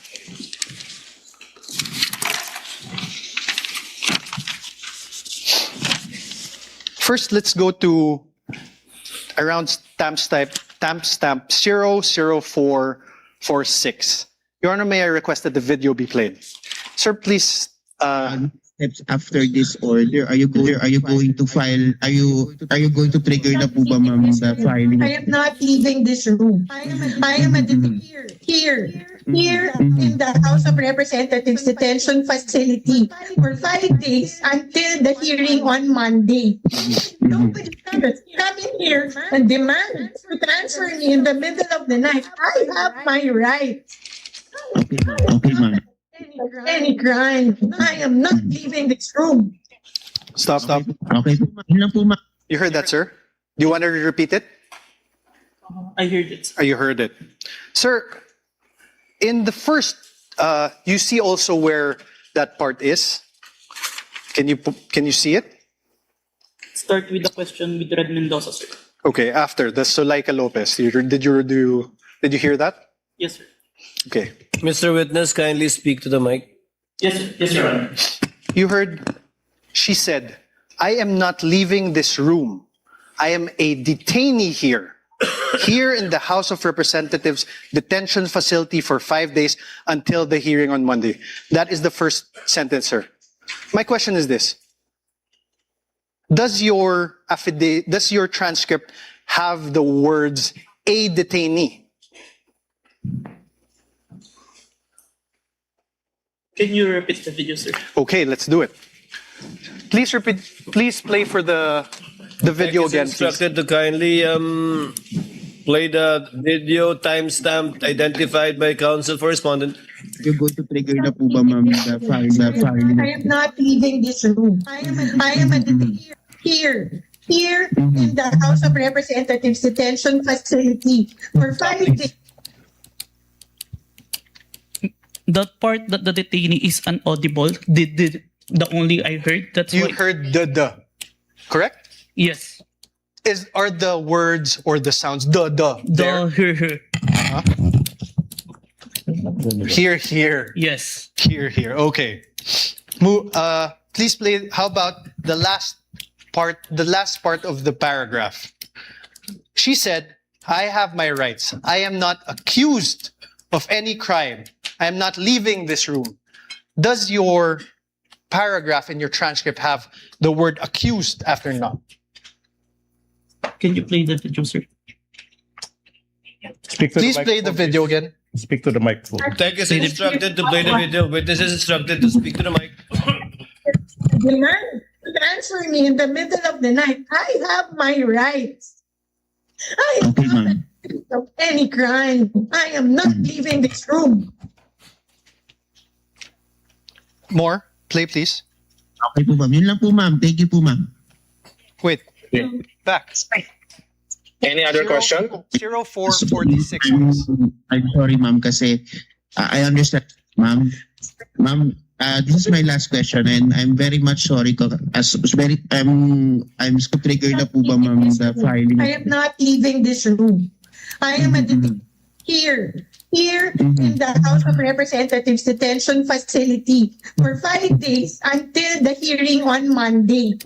Nobody can just come in here and demand to transfer me in the middle of the night. I have my rights. I am Okay, not ma'am. accused of any crime. I am not leaving this room. Stop. Okay po, ma'am. Is the word accused in your transcript? What I heard is root, sir, The root. of any crime. The root of any crime. Yes, sir. Let's play 001238. Can you please go to 001238?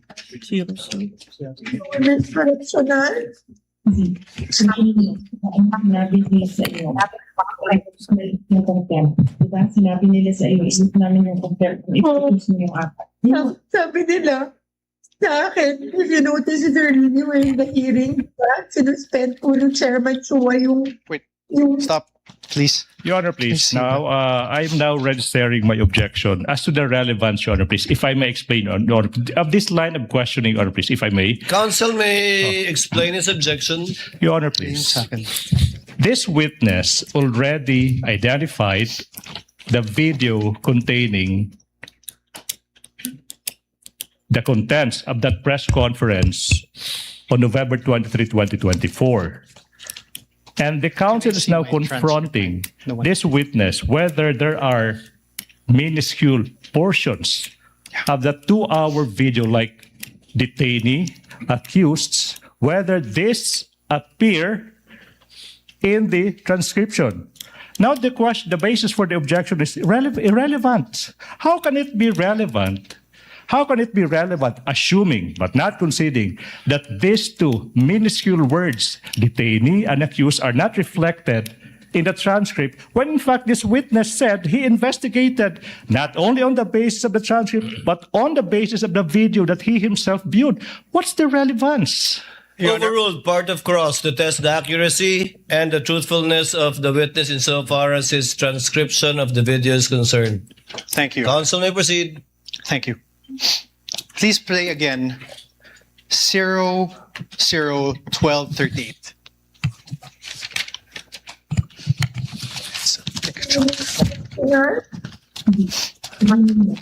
sinabi nila sa iyo. Yung contempt. Diba? Sinabi nila sa iyo, isip namin yung contempt. Ipapos mo yung apat. Sabi nila, sa akin, if you notice it earlier in the hearing, di ba? Sinuspend po ng Chairman Chua yung session. Tapos, nung sinayin po ako ni Congressman Castro in contempt, then after that, nag-rule sila. Tapos, then sinuspend niya. Tapos lumapit po sila, nag-huddle sila, and then they called my lawyer, and then told him na kausapin ko. So lumapit ako, and I really apologize. I said, you know, that letter to the Commission on Audit was really a position of the agency. It is our stand. Like all, di ba, like, meron kang points na gusto mo i-raise. We respectfully parang raised our points to the Commission on Audit. Alam ko, hindi naman po yung mali kasi that was our right as an agency. Because there was an ongoing audit investigation. Pero hindi naman namin kinukuha.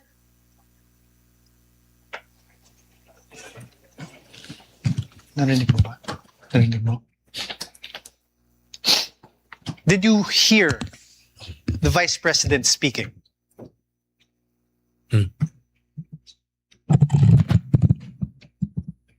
I don't hear. Can you please play again? Mr. Kalilong, you're reminded, please answer I don't hear, through sir. the microphone. Can you please play it again? MR ka, we will let you go. So we filed our MR. They did not rule on it. But suddenly, they were able to come out with an order ruling to transfer me to the Women's Correctional.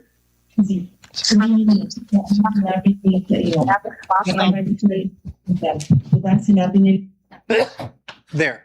Did you hear that? There are sounds, but I can't distinguish the words. Can you play it again? Your Honor, asked and answered. What's the point? Okay, withdrawn, Your Honor. No further questions. No further questions are for we this done? witness. On cross, counsel, do you have redirect? Of course, Your Honor, please, for the utter failure I of was hoping you won't, but yes. for the please utter continue. failure of the respondent to Counsel, debate. before I recognize counsel for the prosecutor, Your Honor, Senator Judge Tulfo Rafi is recognized. Your Honor, sorry, may I move to strike that statement of the prosecutor? How can it be, Your Honor? That's my manifestation. I'm about to answer the question of the presiding officer. We will review the journal tomorrow. I did not even hear anything Yes. that is strikeable, Yeah. counsel, but we will review the journal tomorrow. Your Honor, he said for the utter failure of the respondent. Yes, Your Honor, We take I said exception for to the that. utter failure of the respondent to debunk the material points testified to by the witness yesterday. Your Honor, I'm he not is yet done. testifying. I'm not done either. He is I'm about still to answer the testifying. question. I'm not yet done with the answer. Councils, please. The presiding officer has not recognized either of you. Thank you. Thank you. Kindly settle down. Senator Judge Rafi Tulfo is recognized. Thank you, Mr. Sir, you Presiding may Officer. proceed. Clarification naman po ito, Mr. Presiding Officer. Mr. Witness, what is your experience with regards to social media analytics? I have training, sir. What kind of training? I have cybercrime investigation training, sir. Okay. Are you familiar with Facebook, or do you have SOCMED accounts that would make you a little bit knowledgeable when it comes to SOCMED? Yes, sir. What is your account? What is your social media account? If I have an account in Facebook, Facebook. in Instagram, Okay. in X. X. So that means pretty much you're a little bit familiar with Facebook, right? Yes, Your Honor. Okay. There were concerns, Mr. Witness, whether the videos presented yesterday are AI generated or authentic. So are you experienced enough analyzing whether a video is AI generated or authentic? Yes, Your Honor. What makes you say that? Based on my experience, Your Honor, and the video itself, it's a 2 hours long. Normally, an AI-generated video will only last a short second, sir. So the video that was presented yesterday, where we saw the VP was saying something or talking to that effect. Did you do something, or what kind of system did you observe or follow to ensure whether that video was AI generated or authentic? Based on personal observation, sir. Personal observation. Yes, Your Honor. Okay, a few more questions. Therefore, will you be able to say that the video presented yesterday were AI generated or authentic? The video presented today is what it is being seen on the Facebook, sir. Okay. So, based on your affidavit, you mentioned that the NBI subpoenaed some members of the media who are participants of the online press con on November 23, 2024, right? Yes, Your Honor. And subsequently, you said that you questioned and investigated these persons regarding the conduct of that press con. So, based on what you gathered from your investigation, so I have a few questions, right? Yes, Your Honor. Who set up the press conference? Based on our interview, sir, it is the Office of the Vice President, sir. So it wasn't spur of the moment? Press con? I can't confirm, sir, but it's the response of the media personnel that we interviewed. Okay, who invited the participants? If my memory serves me right, it's JC Kainhinan, sir. Okay. Who is JC? Staff of the Office of the Vice President, sir. Okay. Who are the participants? And how many participants were there, if you can remember? As far as I remember, it's at least 40. 40. Okay. Were there mainstream media or anybody from the broadsheets at that time? There are, sir. There were. Yes, sir. Do you know how many? Approximately, give or take? We have the one that we have issued subpoena, sir. At least 6, sir. 6. Okay. What was the reach of the video on that very day? Like how many views on that very day, and then a few days later? Were you able to observe that?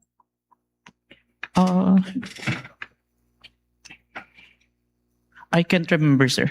You can't remember. Okay. How did it spread? O paano kumalat sa SOCMED yung videos that was presented yesterday, as far as you know, when you did an investigation? It became trending, sir. It became trending. And my last question is, kasi in-establish dito is inciting to sedition on top of yung sa sinasabing grave threat. Ano yung mga comments na napansin mo doon sa video? Can you give us an example? One of the comments, because on the video November 23, there were mentioned about people power when asked a question by Princess Maui.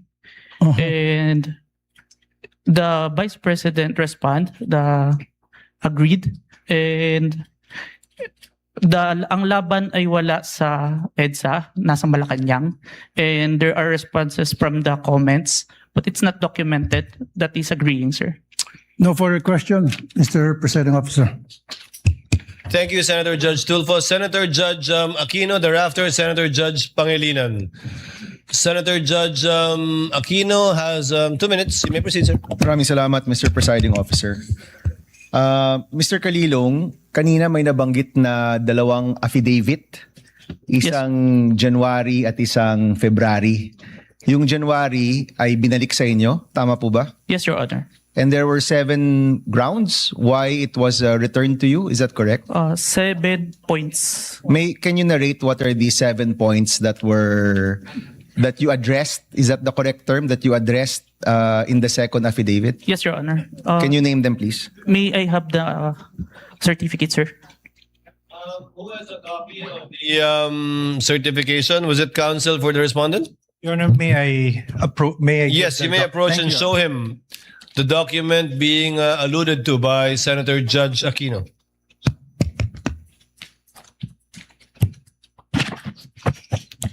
Note 1. There is no affidavit of the person who recorded the video entitled BP November 23 Presscon at Batasan through open broadcast Super Studio and in turn stored in the DVD. Number 2. The press briefing conducted on October 18, 2024 was not recorded and or stored in DVD, and there was no TSN of the said briefing and the necessary affidavit of the person taking the TSN. Number 3, Annex I and K DVD with markings NBI-CCN-C-24-12436-2 and NBI-CCN-C-24-12436-2 were not accompanied by an affidavit of the recorder and the TSN. Number 4, Annex L did not indicate who made the TSN. There was also no affidavit of the person who made the TSN. Number 5, the affidavit of what Patricia Morales mentioned that she stored the footage in a USB and submitted to the NBI. However, there was no USB attached to the complaint. Only DVD was attached. There was no detail regarding the content of this DVD. Number 6, only the minutes of meeting with several personalities and representatives from various media outfits were submitted. Although the minutes were signed, there was no individual affidavit executed regarding to the contents of the said minutes. Number 7, one of the elements of crime of grave threat is that the offender threatens another with the infliction upon the latter's person, honor, and property, or upon that of the latter's family, or if the wrong amounting into a crime. In the instant complaint, only the NBI executed an affidavit and there was no participation on the part of the offended party, as it appears in the NBI is not the offended party of the crime of grave threat. Okay, so nakuha mo yung nag-submit kayo, yan yung binalik sa inyo, and then you did your best to correct all those items, is that correct? Yes, Your Honor. Okay, the first 6 are technical, no? Yes, Your Yung Honor. panghuli is a matter of who is the offended party. Yes, Your Honor. Hindi nyo na-correct yan? Uh, Or nung binalik ninyo, it was accepted already by the DOJ? Is that correct? There is an explanation, Your Honor, that was included in the letter of the former director, Judge Jaime Santiago, sir. Okay. and- Wherein Yeah, go ahead. in the filing for preliminary investigation, it is not required for the victim to execute an complaint affidavit. Yan yung sir. sagot ng NBI. Yes, Your Honor. And once you submitted, it was accepted by the DOJ. Yes, Your Honor, and we received a certification, Your Honor, that our evidence is enough for preliminary investigation, sir. Okay, yun na yung second response to the second affidavit that you provided. Yes, Your Honor. Okay. May mga nabanggit dun sa mga statements tungkol sa hitman, no? Sa totoo lang, yung presensya ng hitman, mabigat yon. So, let me ask, are you the one who investigated just the video, or did you also investigate the presence of the hitman that was being mentioned in the videos of the Vice President? I was only tasked for the video, sir. Okay, may I direct this to the prosecution? Will you be presenting other witnesses that will pertain to this alleged hitman? As to the alleged hitman, Your Honor, please. Yes. Yes. So kayo, Mr. Kalilong, hindi kayo nag-imbestiga niyan. Wala kayong alam tungkol dun sa presensya ng hitman. Yes, Your Honor. Okay. Mr. President, I will refrain from my questions and wait for the witness pertaining to the hitman. Maraming salamat. Noted and entered into records, Senator Judge Pangilinan, thereafter Senator Judge Ontiveros, and then Senator Judge Villanueva. Thank you. Thank you. You have 2 minutes. Thank you, Mr. Presiding Officer. The question is to the witness. Kanina tinanong sa iyo ng defense counsel or counsel for the respondents na kung ikaw ay abogado. Ang sagot mo hindi. Yes, sir. Ikaw ba degree holder? Yes, Your Honor. Ano ang degree? Bachelor of Science in Accountancy, Bachelor of Science in Accounting Technology, and I'm a certified public accountant, sir. So you're a certified public accountant. Yes, sir. Kahapon, tinanong ko sa iyo yung training. No? Kasi nabanggit mo, nagkaroon ka ng mga training. Ang nabanggit mo kahapon, 2 weeks ng training. Yes, Pero on what matter? Only on photo and video authentication, sir. Okay. Meron pa bang ibang training na ikaw ay you went through bilang expert or competent witness sa usapin ng digital technology, cybersecurity, online training? Meron ba? Yes, Your Honor. Anong mga ito? I mentioned that I have a training in Certified Computer Hacking Forensic Investigator. I have a training in Computer Forensic, Mobile Forensic, and Photo and Video Authentication training. I have also training in cybercrime investigation. We also undergone a 480 hours training on cybersecurity and a training before we start the bureau. We have undergone the NBI Academy, which teach us all the aspects in investigation, sir. Okay, and siguro last question. Ang training na ito, puro local ba o meron ding training sa ibang bansa? I have an international, sir, recently. Ano yan? It's a training in Strasbourg. Okay. The name of the training is...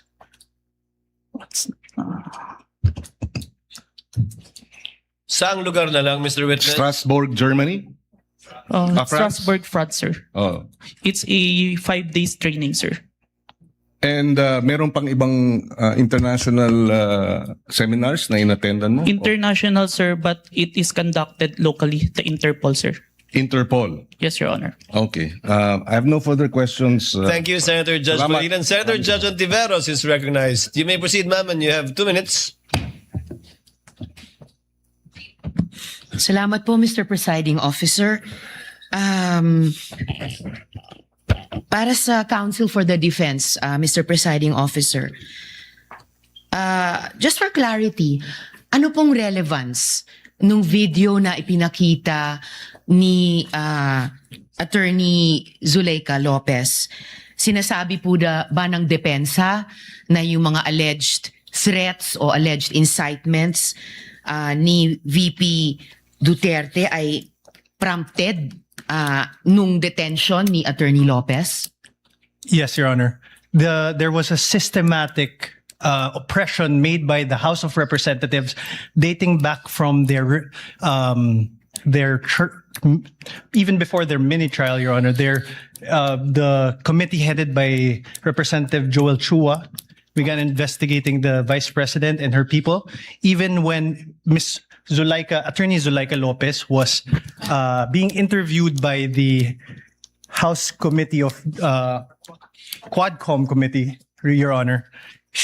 Even if she was answering the questions faithfully and to the best of her ability, she was cited in contempt, detained. Her lawyer was not allowed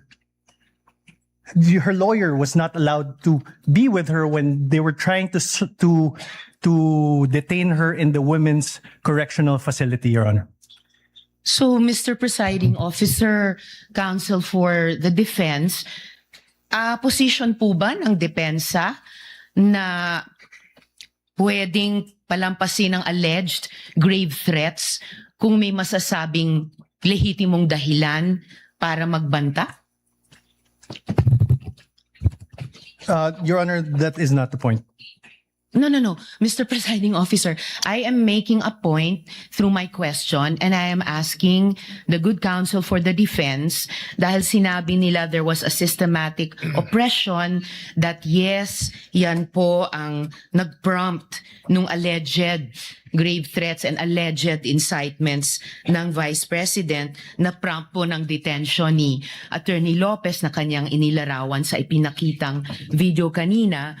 Kaya itinatanong ko kung yan ba ang posisyon ng depensa na pwedeng okay lang or pwedeng tanggapin ang grave threats kung may masasabing lehitimong dahilan para magbanta. Yes, Your Honor. Before counsel Yes, Mr. Presiding responded answers, although he already answered in the affirmative, Your Honor, I was just referring to before. would like to remind the senator judges to be cautious in making counsels for either party make conclusions of law and fact. Instead of presenting evidence through a witness they will present or through direct, cross, redirect, or recross. Because if he answers Senator Judge Ontiveros, that would effectively place on record a conclusion of fact and law, not drawn from a witness, which they can very well do so during their closing remarks. And when I allow him to speak by way of repartee to the peroration yesterday and discussion yesterday by counsel for the prosecution. But other than that, as agreed with some of the senator judges, we would try to limit the answers of the counsels for the parties. With your indulgence, Senator Judge Ontiveros, please. I submit, Mr. Presiding Officer, may I just in closing make of record that I also appreciated and also submitted to the ruling of the presiding officer yesterday because I appreciated that it partook of the history of impeachment proceedings in this court. Pinag-aralan ko rin po ng maigi ang mga nakaraang mga impeachment trials at di hamak na pati noon naging liberal ang pagpapahintulot nila sa mga katanungan ng mga senator judges para lang mas maliwanagan ang iba't ibang punto. So I again thank the good presiding officer and again reiterate my submission to his ruling and thank the good counsel for the defense for his response. We thank Senator Ontiveros for her indulgence and understanding. Senator Villanueva.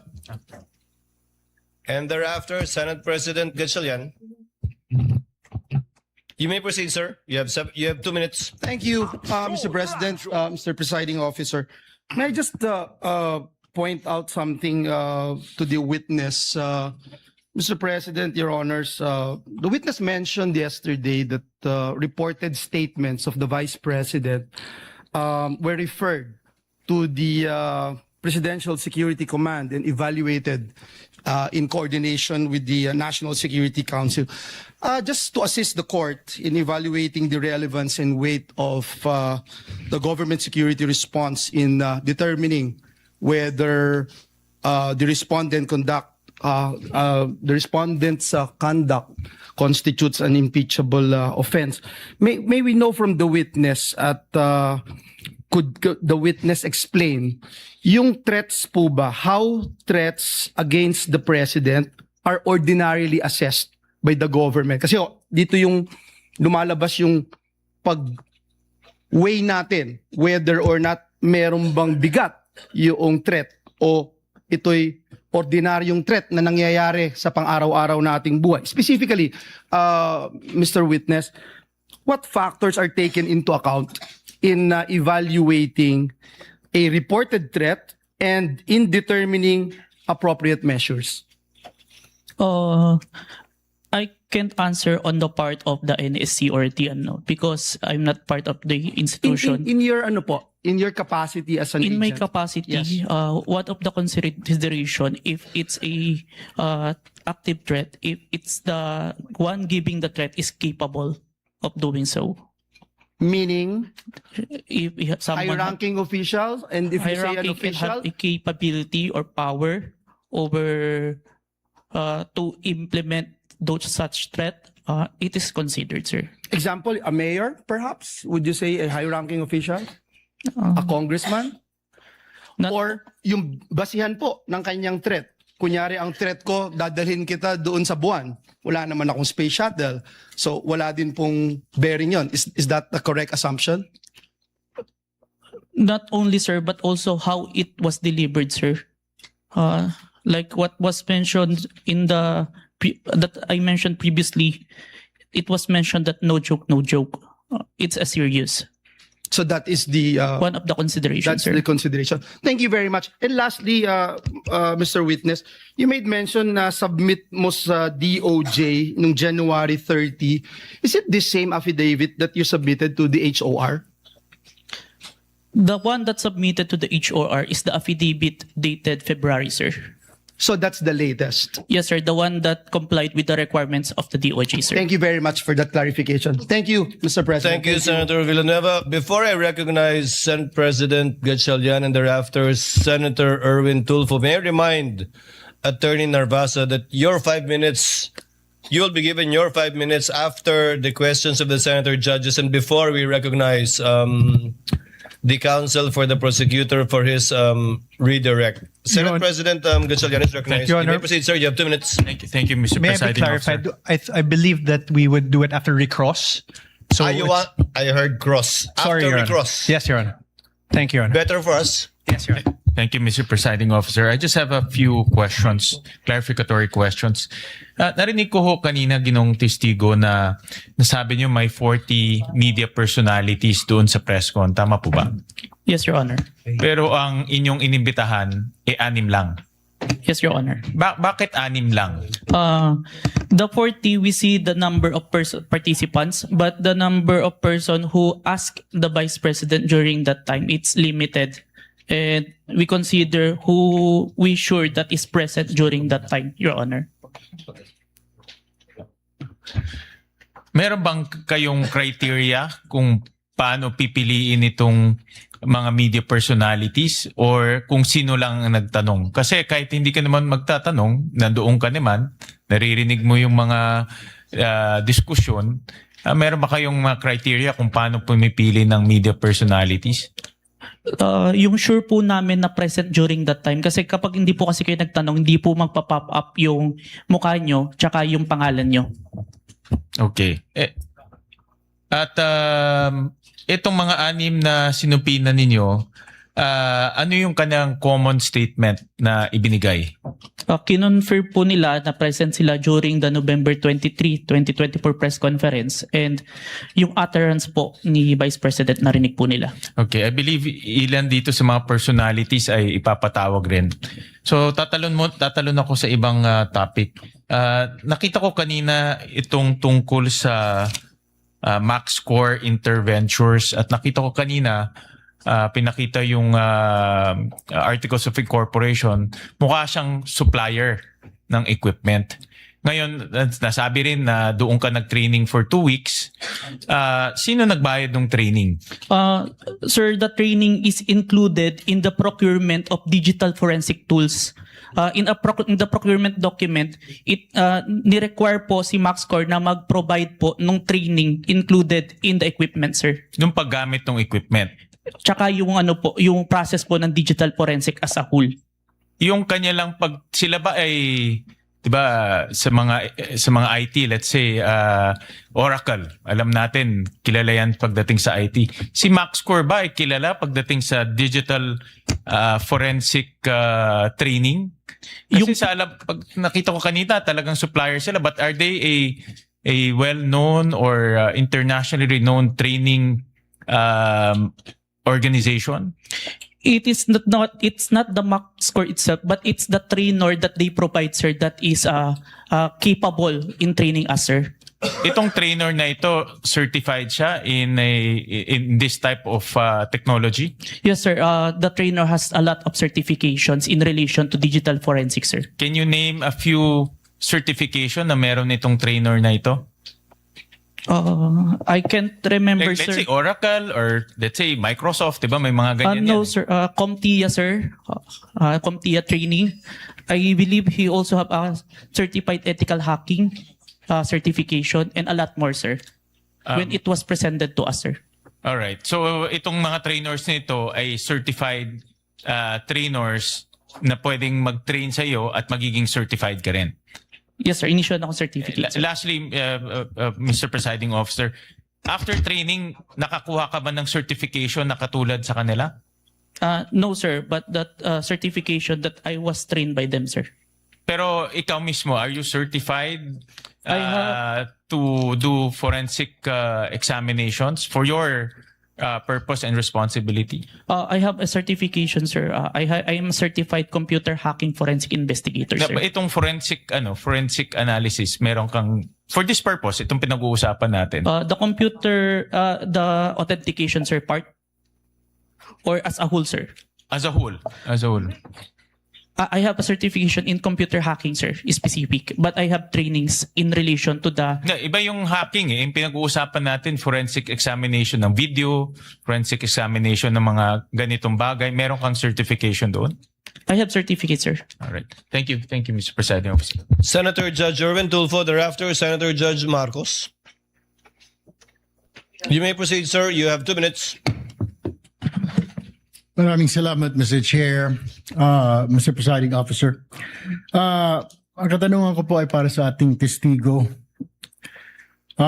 Batid ko po na sa ilalim ng Republic Act 10867, sa ilalim po ng Section 4, ang kapangyarihan po ng inyong ahensya na mag-imbestiga kapag ng mga krimen, partikular na tulad ng mga banta sa buhay ng Pangulo, ikalawang Pangulo, Senate President, Speaker of the House at Chief Justice. Tama po yun.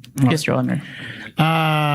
Kahit na lalo pat pag ito ay may kaugnayan sa national security. Tama po? Yes, Your Honor. Pero ang tanong ko po, ang pagsasampa po ba ng kaso, nasa mandato rin po ba ng NBI na magsampa ng kaso doon sa mga tao na nagbanta sa buhay ng Pangulo, ikalawang Pangulo, Senate President, Speaker of the House, Chief Justice? Is it automatic or kailangan mag-request sila sa inyo? Matic ba yung pagsasampa ng kaso doon sa nagbanta? In this case, is it automatic or wala lang, kasama sa mandato niyo to file charges dahil binantaan mo Pangulo o si Vice Presidente kung sino mang yang 4 na matataas na opisyal natin or 5 matataas na opisyal natin? Ang basis namin doon, Your Honor, is yung primary objective namin to investigate cases to the threat to the President, Vice President, Senate President, Supreme Court.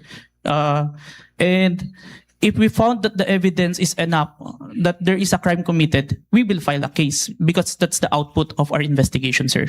Kahit po ba na hindi yung biktima, in this case, yung Pangulo, biktima ng threat, kahit na hindi siya nagreklamo, automatic po yun? Kahit na hindi siya nagreklamo sa inyo? Yes, Your Honor. Okay. Hindi nyo na siya kailangan tanungin pa na, Sir, gusto nyo po bang kasuhan namin ito? Wala nang gano'n. You will never ask. Sabihin natin, hindi lang Pangulo, Vice Presidente. Nangyari din sa Vice Presidente o sa Speaker of the House, sa Senate President o sa Chief Justice. Hindi nyo naman lang siya afford to ask him like, Sir, will you go to the process? Kasi magpa-file ka po ng mga affidavit. This is a long process, etc. Kahit na Pangulo ka po, may pipirmahan ka mga affidavit. Is it automatic, Mr. Witness? We submitted it, sir, even without a complaint in the preliminary investigation, sir. No further questions, Mr. President. Thank you, Senator Judge Erwin Tulfo. Senator Judge Marcos is recognized. You may proceed, ma'am, and you have 2 minutes. Yes, maraming salamat. Mahal na namumuna. Hihingi lang po ako ng dokumento para mas madali nating sundan ang mga pangyayari. Nalilito lahat pagkat wala po kaming papel. At ang nabigay sa amin, eto, Annex FFFGGG. Nalilito po kami kung alin dito yung mga papel. Kung maaari kaming bigyan, unang-una, yung unang tinutukoy, the first affidavit of investigation dated January January 30 alleging grave threats inciting to sedition ng NBI. Ikalawa, yung napasok na yata sa record pero nais rin namin bilang Senator Judge na magkaroon ng kopya ng DOJ certification signed by Prosecutor Bandung February 5 na nagbigay ng 7 grounds na insufficient for preliminary investigation. Ikatlo, yung naibigay na. Ito klaro to, naibigay po ni Mavic at ng iba pang staff natin. Yung February 10, yung ikalawang amended na ibinigay na revised affidavit of authentication, February 11. Ngunit sabi ni testigo Kalilong na merong kasama ito na wala rito sa record natin at sana maibigay si Senator Judge. Ito yung sulat kasama nung second revised affidavit of authentication. Ito naman yung sinasabing sulat ni Santiago Padulyon ng DOJ na nagsasaad na hindi kailangan na may private complainant yung sina Presidente, ang First Lady at saka yung dating Speaker dahil base sa kaso ng Santos Concho versus DOJ na 2008, hindi daw kailangan yung private complainant. May we also have a copy of the same. Finally, may we urge that a copy also be given of February 14 certification of DOJ asserting that the revised affidavit of investigation was finally sufficient.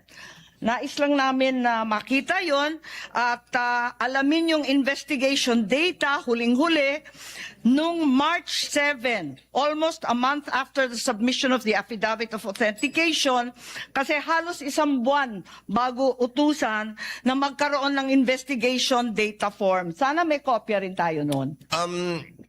To respond to Senator Judge Marcos, what the court has copies of are the pre-marked documents that the parties pre-marked during pre-trial, but not documents that have not yet been pre-marked. Most of the documents you mentioned that was discussed by counsel for respondent has not yet been pre-marked. They only used it to confront via cross-examination the witness of the prosecution. But the ones we have, we will furnish you with a reminder, of course, Senator Judge Marcos, that these documents have not yet been formally offered by either party. And we still have to await formal offer before the court rules on the admissibility, if at all, of these documents. But we will endeavor to furnish the good Senator Judge with whatever the clerk has. Yes, Your Honor, if I may. we could be provided with whatever the clerk has and adequately identified, not as GGGGG or FFFFF, at sana kung mabuo yung mga dokumentong sinasabi sa lalong madaling panahon. Maraming salamat. We will endeavor to comply as best we can, Senator Judge Marcos. Same Senator Judge Alan Cayetano, Peram ng GG. what is your pleasure, sir? Mr. President and Mr. Presiding Officer, before I ask to be allowed to ask a question, can I just follow up yung kay Senator Marcos, including the ruling yesterday? Just in the interest of all Senator judges being able to follow closely, especially kami sa first row kasi medyo nagkaka-stiff neck na kami. Mahirap tignan yung TV, so baka dun sa Maglalagay harap. na po kami ng TV sa harap ng And lamesa I ng don't know, Council for Parties. I think all of us own a iPad or a tablet. I don't know what the solution is, but if the Secretariat or the Clerk of Court, the Office of the Clerk of Court can work with our staff, just to give you an example for today, no? If you look at the impeachment complaint on page 19, for example, it says that the affidavit we're looking for kanina, footnote number 72, is this one. In the impeachment complaint, no? It's found on Annex G. Okay, so this is Annex G. If you look at Annex G, it is a certification, not an affidavit. Okay, so where do you find the affidavit mentioned in the impeachment complaint. You actually find it in Volume 14, Annex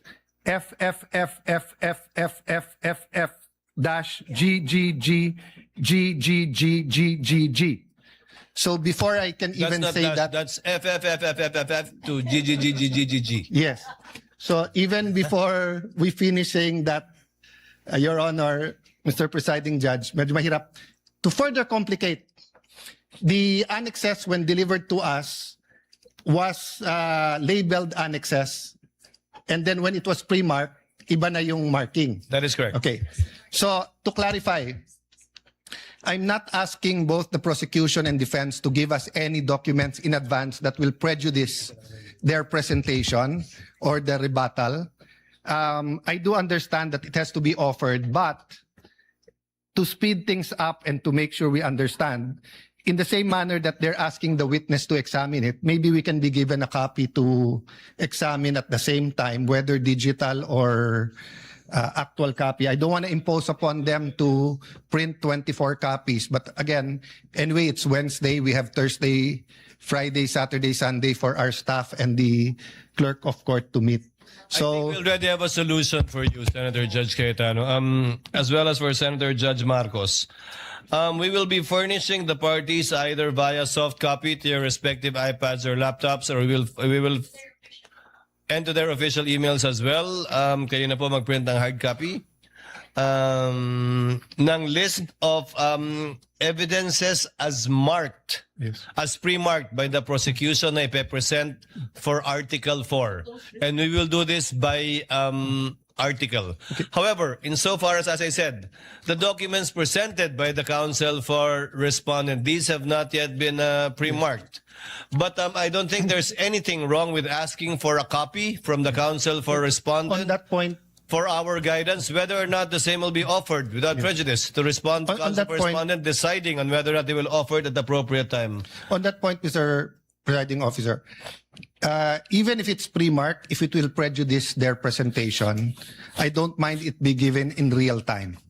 And same, no? If it's being used on cross or recross on rebuttal and hindi to na pre-mark, as long as real time, para lang we can process it. If not, we have to review afterwards and it messes up our preparation for the hearing the next day, no? Is that possible for the parties once the roles are reversed? May I get a response Honor. from the counsel for respondent? Your Honor, first we'll clarify everything that was showed today was pre-marked by the respondent. That's not my understanding, because the DOJ letter you pre-marked is different from the DOJ letter that we have pre-marked. But we'll verify. So everything was pre-marked? Yes, Your Honor. But you presented a document that was not pre-marked, either by the prosecution or the defense. Walang marking eh. I presented all that. So if it was pre-marked, it's our lookout. Then kindly, then there's no problem furnishing the senator judges with a copy of the same. We have no problem with that, Your Honor. Senator Judge Alan Cayetano's concern has no basis if it was all pre-marked. Apparently, it was our oversight. Yes. Counsel for the prosecutors, would that be possible? Yes. To furnish it? I think what counsel for respondent did earlier helped us out a lot. Plastering it on the screens, whatever affidavit you were presenting. I think counsel for the prosecutor should do the same. Yes, Hindi naman Mr. bawal Presiding Officer. magkopyahan dito eh. Okay lang. Senator Judge Cayetano? Thank you. Yeah, and just to clarify, the 2 minutes is the question, not including Yes, the yes, of answer. course. No? You have 2 minutes if you want to if start they- with asking questions. Yes, if they ask to repeat the question, please don't count that. No, 2 minutes is long with short questions, but many of us want to get to the bottom of it, end up only asking 1 or 2 questions. So just a little bit liberality. We will be lenient, Yes. Thank you. Senator Judge Thank you Alan very much. Cayetano. You may Appreciate proceed, it. sir. You have 2 minutes. A question for the witness, and maybe to put all of us in check, I don't mind if any of the counsel says na medyo hindi maayos yung question. I mean, given what happened yesterday and today, and there are questions that could prejudice the case either way, as long as we call each other out respectfully, to the both councils, you cannot correct a senator judge, but I don't mind if you think it prejudices. That's your duty to your client. Yes, sir. So this isn't the start of the 2 minutes yet. Sa magandang hapon, Mr. Witness. Good afternoon, Your Honor. Medyo mahaba na yung pag-upo mo dyan, but allow me a few questions. No? Yung circumstance lang, so paano nagsimula yung investigasyon na na-involve ka? Were you from the start o hindi? At written instructions ba to? O sinabi, oy, may investigasyon tayo. Just konting clarity, paano na-umpisa yung specific investigation? And was it based on the November 3 video? Tama ba? November 23, Your Honor. Okay. It all started, I received a phone call, sir, from my executive officer that there is a video wherein there is a statement given by the Vice President, which is classified as threat. And I was tasked and assigned to investigate the case, sir. Okay. So basically, ganun yung pagkasabi na I'm tasking you to look at the video, investigate. Yes, Your Honor. Were you working alone or with a group? With a group, Your Honor. NBI group? Yes, Your Honor. And was this, is there an interagency also or just purely NBI? I don't have personal knowledge. Maybe our chief, sir, has the knowledge on that, sir. Yes. No, that's all I asked for naman, yung personal knowledge. Yes, Your Honor. So, pakiulit mo yung sinabing, how exactly sinabi sa'yo na tignan mo yung video, imbestigahan mo, or may statement? So, to be specific, sir, as far as I remember, may statement si Vice President regarding the November 23 press conference na kung saan may pagbabanta na naganap, pakiimbestigahan. Pakiimbestigahan. So ganun ka general. Yes, may pagbabantang naganap, pakiimbestigahan. Yes po. And you proceeded by watching the video. Yes, Your Honor. And when you watched the video, you got to the part na may pagbabanta. No, Your Honor. I first don't know which part of that. So you watched the whole video, of course. First, the clippings, Your Honor. Okay. Then I look for the whole video, Your Honor. Then you watched the whole video. Yes, Your Honor. And thank you for your honesty. So after the clipping, tapos the whole video, what did you do next? You reported or you made your recommendations? I don't understand the process lang kasi. Upon identifying the whole video, I informed my executive officer that I identified the video, Your Honor. And then yung sinabi mo yesterday, then you started looking for patterns. That's why you looked at yung dating mga video ni Vice President. Yes, Your Honor. So you started investigating the threat against the President, the First Lady, and the former Speaker of the House. Yes, Your Honor. Did you investigate the threat against the Vice President? We tried, Your Honor. How did you try? It is included in our letter to the Vice President, Your Honor. That's why we were inviting her to proceed to our office to investigate the threats to her life, Your Honor. How about the vlogger who asked her about Oplan or whatever they call that Romanov? Did you invite them? Yes, Your Honor. And did they testify? The Princess Maui did not appear, Your Honor. Did not appear. Did you also look for previous videos that are threatening to the Vice President? We look on the Romanov part, Your Honor. Okay. But we identify a different person who first mentioned the Romanov, Your Honor. Did you coordinate with the PSG? I have no personal knowledge, Your Honor. You yourself? Yes, Your Honor. Maybe our chief, Your Honor. Yeah. But you are aware that the primary responsibility of protecting both the President and the Vice President is the PSG? Yes, Your Honor. So isn't it fair to say that any investigation against a threat to the first family, the president or the vice president, you would normally ask the PSG if they received any threat? I have no personal knowledge, Your Honor. No, I'm asking, hindi ba normal sa investigation kung sino yung primary agency na taga-protekta na lumalaban dun sa threat ay tatanungin natin? Yes, Your Honor. So bakit hindi tinanong ng NBI ang PSG? Or in your case, why didn't you ask the PSG? Maybe it can be answered by a chief, Your Honor. No, I'm not. I will ask your chief also. I'm asking you, when they said, look at this, you looked at other videos, you tried to get Princess Maui, you tried to get the Vice President, but you didn't contact the PSG for the First Lady, for the President, and for all you know, the PSG will tell you right there and there, the threat is real, or the PSG will say politika lang yan. Diba? Both the Vice President and the President are protected by the PSG. So why wasn't so nakalimutan lang or wala sa procedure nyo or... Your Honor, there is already a statement from the National Security Council, Your Honor, that it is an active threat, Your Honor. That's why we start investigation. Yes, and the primary group that will know if it's an active threat is the PSG. So if this was the United States, it will be the Secret Service. So whether the FBI or the CIA, state troopers, the federal marshals, kung sino man mag-iimbestiga, parati nilang tatanungin yung Secret Service. So I'm just curious why we did not ask the PSG input. Kindly wind up, Senator Cayetano. Senator Cayetano.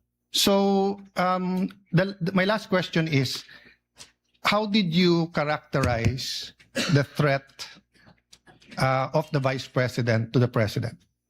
Given that ang exact words niya, huwag kang mag-alala ma'am sa security ko kasi may kinausap na akong tao, sinabi ko sa kanya, kapag pinatay ako.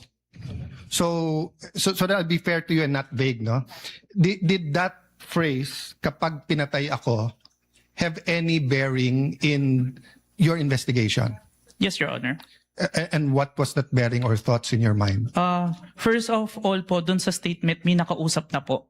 It already took place before pa yung mangyari yung meeting. And nung condition... I'm not talking about yung may kinausap na para pumatay. Ang sinasabi ko yung sinabi niya na pag pinatay ako.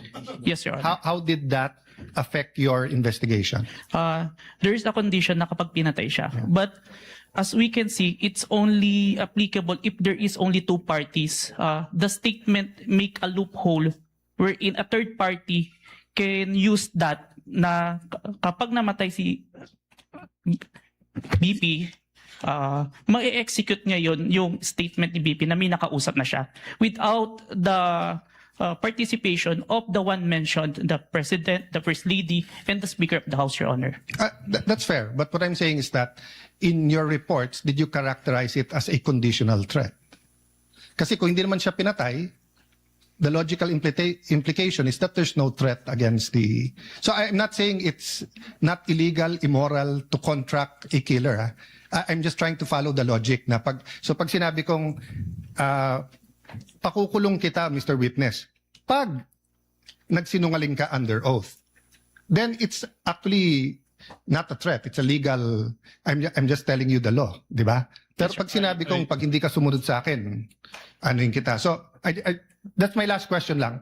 So how did you characterize that? It wasn't a conditional in your mind because may kinausap na?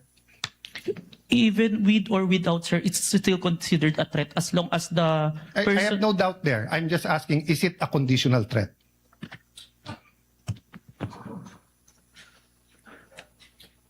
Based on our affidavit, sir, I believe it's conditional, which... Based on your affidavit? But your initial assessment, yung personal mo as an investigator, this is an investigation of the whole NBI, but yung personal mo? The threat is absolute, sir. Okay. Thank you, Mr. President. Thank you. Thank you, Senator Judge Cayetano. We now proceed. Senator Judge Padilla is recognized. Maraming salamat po. Thereafter, Senator Judge Zubiri. Maraming salamat Senator Judge po. Padilla, you have 2 minutes. Opo. Nais ko lamang po magtanong sa ating saksi. Ginoong saksi, kanina po kasi habang nagkakaroon ng pagdinig, ako po'y laging iistorbo dahil tuwing may itatanong, mag-u-object, medyo magulo po eh. Pwede po bang sagutin po ninyo ako dahil noong pong February 5, ang sabi po dito ay insufficient po yung na hindi dapat makarating na sa preliminary investigation. Tama po ba? February 5 po yun? May certification, sir. Yes po. Opo. Tapos, nung February 14, naging sufficient na for conduct of preliminary investigation. Nasagot po ba yung 7 na sinabi dito na para, ang sinasabi po kasi dito nung February 5, merong 7 na kulang. I believe so, sir. That's why we have received a certification, sir. Ayun. Kasi po, parang narinig ko kanina, hindi po naibigay yung original copy nung sinagawang interview kay Vice President Sara Duterte. Yung original po, na kopya, kung sino po yung nag-record. Wala po kayong affidavit? Meron po ba kayong affidavit na nakuha nyo? Yes, sir. Ako po yung ang inire-request po ng DOJ dyan is affidavit po nung nag-screen record, which is my affidavit, Your Honor. Meron po siyang affidavit? Ako, sir. Ako po yung nag-execute, sir.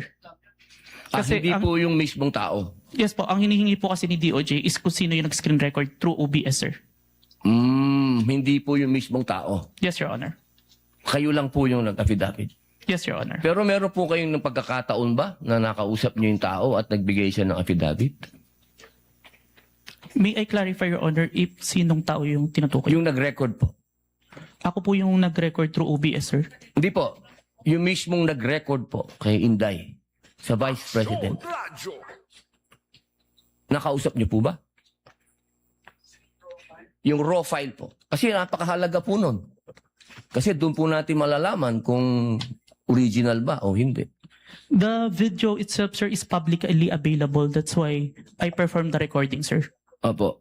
Pakisagot na lang po, mahal na saksi, kung nakuha niyo po ba yung original. Yung original, hindi po yung galing sa internet. The original, no, sir. Yun lamang po. Maraming salamat po. Thank you, Senator Judge Padilla. Senator Judge Zubiri, you are recognized, sir. You have 2 minutes. Maraming salamat to our presiding officer. Magandang hapon po, Sir Witness. Good afternoon, Your Honor. Afternoon. Gusto ko lang magtanong, clarificatory questions lang po ito. Dito ba sa ating bansa, dahil tinatanong ko po ito sa inyo, dahil kayo po investigating body, sa ating bansa, meron bang specific law pagdating sa mga banta sa Pangulo, Pangalawang Pangulo at kanyang mga successors? Or yan ba'y pasok lang sa grave threats, which is applied sa lahat? Applicable sa lahat ng tao? Based on my personal knowledge, sir, it's only on the grave threat, Your Honor. Which is applied to everyone, if I'm not mistaken. No? Kasi sa batas sa Amerika, sa Estados Unidos, meron po tinatawag na number 18 under the United States Code, Section 871. There is a specific law na pinagbabawal po itong mga threats to the President, Vice President, and its successors. May jail time po ito at may fine na malaki. As a matter of fact, dito sa panahon ni Pangulong Trump, marami na po silang kinasuhan at hinabla at napasok sa kulungan dahil sa paglabag nitong batas na ito. At Secret Service po ang sumasagawa ng investigasyon. Sa atin ba dito, ang NBI ba ang nabigyan po ng kapangyarihan para gawin itong investigasyon under your new NBI code? Under our law, sir, the new NBI law, included po yung investigation to the threats to the life of the President, the Vice President, the Speaker, the Senate President, and the Supreme Court, sir. So, klaro na kayo, nasa kapangyarihan ninyo. Kasi hindi pwede sa Presidential Security Group. Hindi katulad sa Estados Unidos, yung Secret Service ang talagang nanguhuli at nag-imbestiga. Sa atin dito sa Pilipinas, ang NBI po ang nangunguna sa investigasyon. Tama po ba yan o mali? It is within our law, sir. Okay. And this is just food for thought because not only are we senator judges, we're also legislators. It may be time that we also craft a law that will be specific on threats made to the President, Vice President, and its successors, meaning the Senate President, the Speaker of the House, and the Supreme Court Chief Justice. Sa Amerika kasi, sa batas po nila, and I'll just wrap up, the defendant, to secure conviction, the defendant communicated a threat. The defendant understood and intended the statement as a true threat. Hindi po niya sinabi joke only in the end. And pangatlo, the defendant knowingly and willfully makes the threat. So just food for thought as legislators as well. So maraming salamat po, Mr. President. Thank you, Senator Judge Zubiri. We now proceed to where we left off. I believe that was the redirect of the counsel for the prosecutor. Just out of curiosity, without any pressure, because I promised I would declare a break somewhere in between, depending on how long your direct and recross would be, I can call the break after the recross and the statement of the counsel for respondent, so that we break on a good point before we call on the last witness for today. Yes, counsel for the prosecutors. As to the question, if the prosecution will do the direct examination. The redirect. Kung mahaba-haba Sorry, pa the yung redirect examination after the cross-examination of the defense. The prosecution decides not to conduct a redirect, Your Honor, please. Thank you, counsel for the prosecutor. Counsel for the respondent, do you want to begin to utilize your time now? Your Honor, I will turn over the mic to my co-counsel. He will also be the cross-examiner for the next witness. But Your Honor, please, sorry. May I make a manifestation, Your Honor, please, before we proceed, Your Honor, please? A manifestation as to the In statement. connection with what, counsel for the prosecutors? As to the manifestation earlier that all the documents that have that were confronted, that were Yes. presented to the witness, I believe that the defense said that all those exhibits were pre-marked. But based on our records, Your Honor, please, and then I hope the defense will clarify this for the record. We perused the documents and we don't see that the articles of partnership and the screenshots of the websites that were presented earlier, based on our tally, based on our records, these were not pre-marked, contrary to what the defense manifested. So we would like to seek clarification from the defense. That is correct, Your Honor. Those 3 documents were not Noted and entered into the records. Thank you so much. Given that there is no redirect and recross, counsel, can you state for the record your name? Good afternoon, Your Honors. I am Mark Sivinluan for the Vice President. Sir, you're aware of the situation. Time was given to the counsel for the prosecutors to make a discussion about whether or not Article 4, the acts alleged in Article 4 constitute an impeachable offense. You have the same time of 4 minutes and 26 minutes, which were around. Before I allow you to continue, kawawa naman si Mr. Calilong. Mr. Witness, Mr. Calilong, Senator Judge Lacson, before we excuse.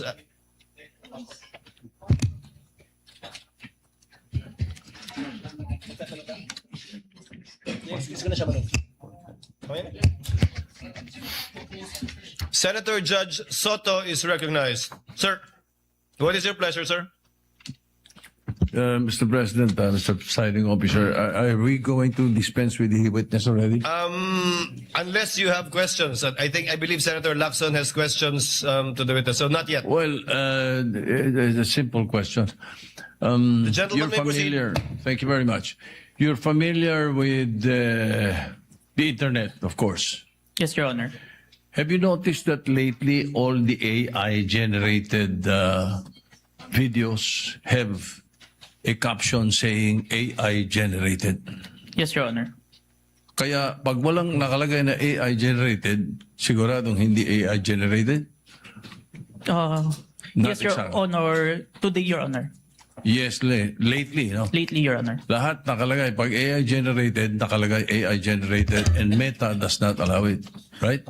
They allowed it, but there is a AI info part. Correct. On That's the a, post. there is a manifestation. Yes, that Your it's Honor. It is AI-generated. explicitly mentioned that AI. So you're aware of that? Yes, Your Honor. Thank you. That's it. Senator Judge Lacson, you likewise have 2 minutes, sir. You may proceed. Thank you, Mr. Presiding Officer, Mr. Senate President. I have questions para sa ating testigo. Since you are presented here as an expert witness, alam nyo, nagkusort din ako sa digital forensics expert para lang makonvince sarili ko. No, my first question is, in this day and age of artificial intelligence, no, will you agree with me na it is almost impossible to distinguish an AI-generated video from the original? Almost impossible. Yes, Your Honor. It is hard, Your Honor. Yeah, very hard, di ba? Very difficult. So kasi ito, impeachment trial, ano? Kasi sa court, ginagamit talaga yung expert testimony ng digital or computer forensics expert. Now, you may or may not answer this question kung classified. Ano? Gusto ko lang malaman, ano ba yung digital forensic tools na ginagamit din sa NBI? Currently, I'm not familiar. But during the time na nandun po ako sa Digital Forensic Laboratory Division, meron kaming NCase Forensic, Celebrite, and Amped Authenticate, sir. Amped Authenticate, sir. Ang balita ko, yung AMP 5 or AMP Authenticate. Diba? Amped Authenticate, sir. Ito yung ginagamit ninyo. Ito, capable ito na magsagawa ng reverse image, a photo or video, di ba? Yes, Your Honor. Okay. Ito ba yung ginamit mo? For this part, Your Honor, the OBS only, Your Honor. Bakit hindi nyo ginamit ito? The duration is too large, Your Honor, the 2 hours. And the Amped Authenticate can only detect if there is a inconsistent FPS, Your Honor. Yeah, kaya ko tinanong yon dahil una maraming para mag-adhere na magamit sa korte, no? Likewise sa impeachment court. May mga requirements, di ba? Sinabi mo kasi meron kayong open source, di ba? Yes, pero Your ang Honor. pinaka-importante yung chain of custody, of course, yung provenance. Yes, Your Honor. Yung original na pinanggalingan. Yes, Your Honor. Ang sabi mo, pinanggalingan lang Facebook. The Facebook was captured, Your Honor. So, hindi yun ang original, di ba? The screen recording is the original itself as to my authentication, sir. Yeah, and you can attest sa authenticity ng video. Yes, Your Honor. In spite of not being or not having originated from the original. Yes, Your Honor. I compared the recorded with the original and ensured that the contents are identical, Your Honor. Kasi nabanggit mo rin, ginamit mo yung manual comparison simultaneously ng dalawang videos. Yes, Your Honor. Pero again, I will insist na talagang hindi reliable yung manual. Ito yung sinabi sa akin ng digital forensics expert na nakausap ko, no? Ang pinaka mas importante, makuha mo yung original copy, yun nga, yung provenance, di ba? Para talagang, tapos masundan mo yung sa analysis, gagamitan mo ng tools para malaman mo na talagang authentic yung video. Of course, I'm not here to question the authenticity. I just want to be assured dahil sabi ko nga kanina, pagka sa artificial intelligence, napakahirap talaga. Almost impossible to distinguish it from the original video or yung source. Yes, Your Honor. And you are competent enough to ginagamit yung forensic tools or forensics tools at yung yung competence mo through your training, no? And experience, Your Honor. And experience. Kasi sabi mo nga, you've been with the NBI since 2021, di ba? Yes, Your Honor. And since then, you have appeared in some 20. At least 30, Your Honor. 30. Yes, Your 30 court hearings. Yes, Your Honor. So, thank you, Your Honor. Thank you, Mr. Presiding Officer. Thank you, Your Honor.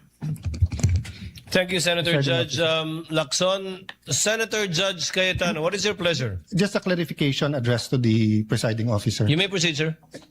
Apologies, I don't remember if it was one of the counsels or one of the senator judges who asked the witness a while ago whether he was an expert witness, and he said he was a competent witness. That is correct. And there's a difference the presiding between an officer expert confirms that. witness. So he's not an expert witness. He's an competent witness. That is correct, sir. So that will have bearing because whether or not an AI video can be produced without an AI has to be testified by an expert witness. If I may, Wait, yeah, go ahead. That doesn't mean, I don't think you'll disagree with my second statement. That doesn't mean that this witness is not competent to testify on that. Second point, I just like to clarify for the record, my understanding of watching the video is that it was on StreamYard, then a link was shared sa Facebook. Yes, Your Honor. So if that's the case, Mr. Presiding Officer, the original video is with StreamYard, not with Facebook, or are both original? It's Zoom, Your Honor. Zoom? Yes, Your Honor. I was informed StreamYard, but just for the record, so that later on when we review everything, someone testified to it. Duly noted. Yeah, thank you. Duly noted and entered into records. Mr. Vinluan, you have your 4 minutes and 26 seconds. But we cannot use the seconds in our timer, so just look at the clock, sir, please. Your Honor, please. Before we... yes, Mr. Kalilong, you are excused, sir.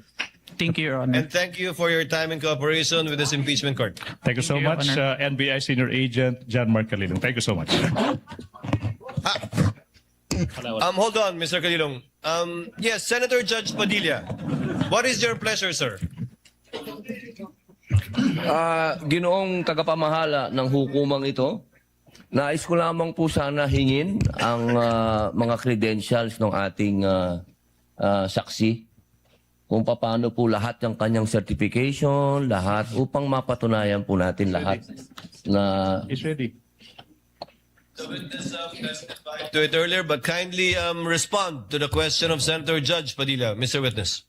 I have here, sir, my certifications during the time of my investigation, Your Honor. Can you, mahaba ba? I can read, Your Honor. Mahaba ba, hindi? ibigay na lang po siguro sa atin. Kindly just submit it to us, yes, please. Opo, Yes, submit na lang po. Thank you, Your Honor. If that is okay with Senator Judge Padilla. Thank you, sir. Mr. Kalilong, you are excused, sir, and thank you for your time and cooperation with the impeachment court. Thank you, Your Honor. The presiding officer will just wait for the witness to leave the premises before recognizing Attorney Binlon. Okay, Attorney Binlon, you have 4 minutes and 26 seconds. You may proceed, sir. Thereafter, we will call for a 15-minute break. In the discourse yesterday, talking about VP Sara's statements during the November 23, 2024 press con, Senator Judge Risa Ontiveros stated, and I quote, "None of these statements are proof that the Vice President actually contracted an assassin or hired one. She is absolutely right."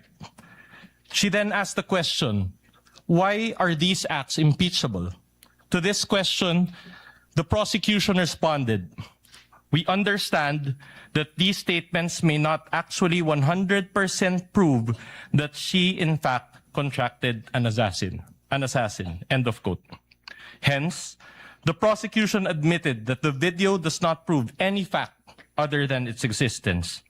In simple words, there is no proof of any contracting of an assassin. The prosecution's admission before this honorable court made the respondent's position clear. The prosecution has no other competent evidence to prove that VP Sara contracted an assassin. Ang testimonya ni Kalilong, gaya ng iba pang ebidensya kuno ng prosecution, ay hindi sapat para patunayan ang paratang na ito. Trying to prove this stretched narrative using a hodgepodge of materials is a waste of this honorable court's time and the Filipino people's money. Si VP Sara na mismo ang nagsabi na hindi assassin ang kinausap niya. This term only came from people who took her statements out of their proper context and tried to exaggerate them for what they really meant. The truth of the matter is this: she and her family were threatened. And while her response was unconventional, it was justified.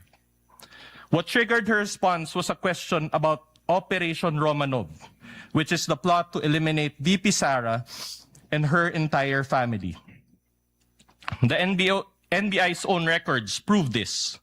In the minutes of the meeting of Dempsey Reyes' interview, he said, and I quote, "May press con kasi earlier than that, sabi niya, parang hindi lang niya gusto daw, sabi lang niya gusto daw siyang patayin daw, according to her, ni Speaker. That was during a press conference the day before, November 2022. End of quote. During the virtual press con, Princess Maui mentioned Operation Romanov again and even warned her about her safety. Reyes talked about it, Princess Maui reiterated it, but the NBI gaslighted it. When VP Sara uttered those words, she was not responding as Sara Duterte, the Vice President, but Sara Duterte, the wife, mother, daughter, and sister, who only sought to protect her own and her family members' lives. Operation Romanov is in place, and the threat against their lives is real.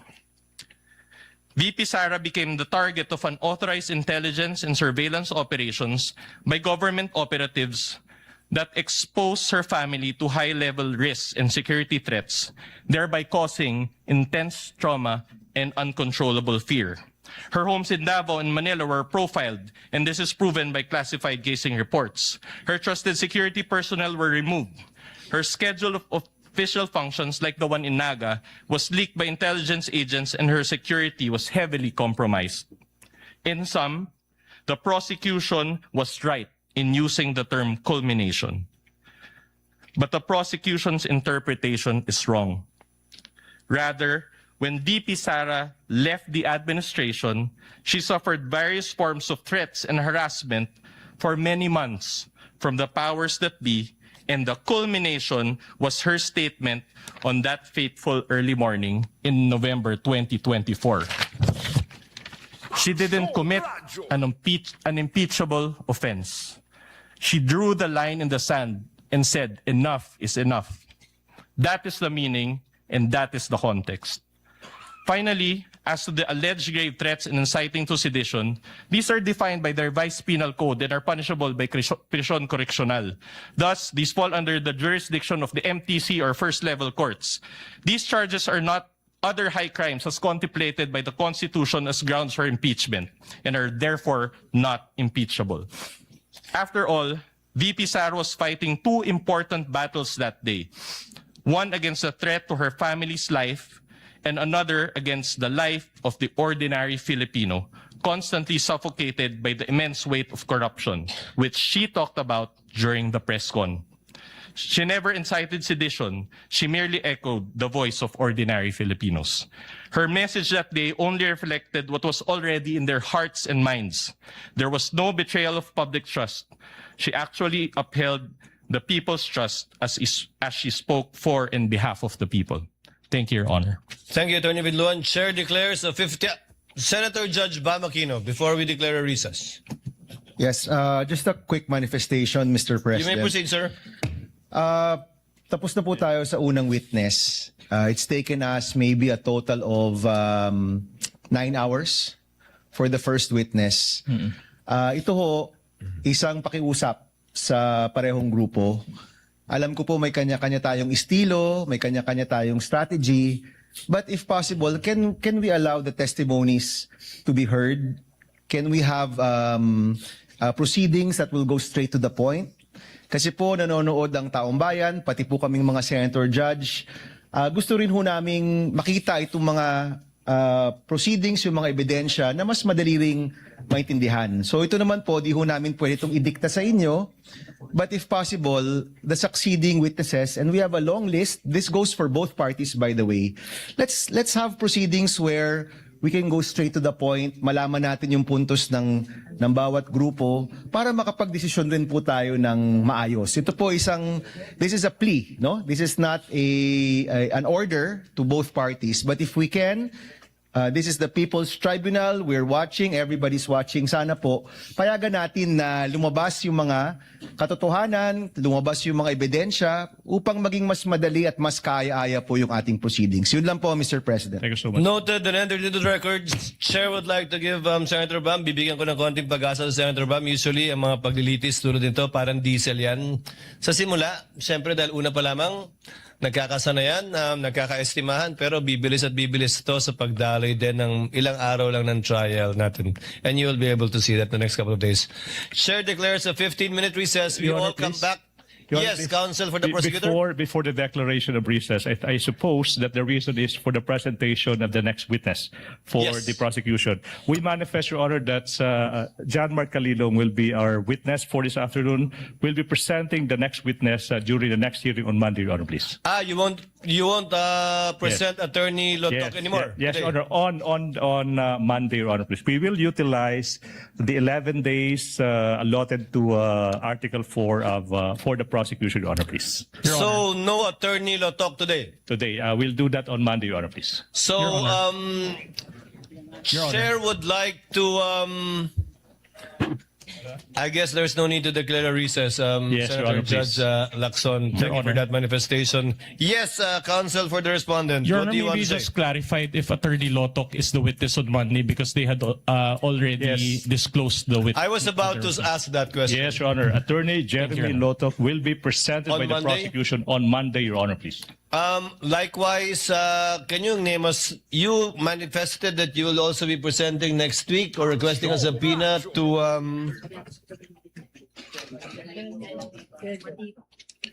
Yes, to Attorney Lopez and Attorney Director Matibag. That would be Captain Belinda Bello, Your Honor, please, and NBI Director Matibag. And then Lotok first. Lotok, Your Honor, please, and then Matibag. And then we'll disclose on Bello, Your Honor, please. Captain Sergeant at Arms. Belinda Bello of the House of Representatives, Your Honor, please. So those two witnesses. Yes, Your Honor. We have 3 days, counsel. No. Wait. Name me one more. Okay, that would be NBI Director Matibag, Your Honor, please. Given the manifestation of the counsel for the prosecutor, Chair hereby orders the issuance of subpoena once again to Attorney Lotok for the trial dates on July 13, 14, and 15, as well as for Attorney Melvin Matibag. No need for a subpoena for Ms. Bella? Your Honor. Before I recognize counsel for respondent, no need for a subpoena? There's no need for subpoena, Your Honor. You did not request for a subpoena, counsel. Yes, Your Honor. So no need. No need, Your Honor. You will produce. Can you state the name again for the record, counsel?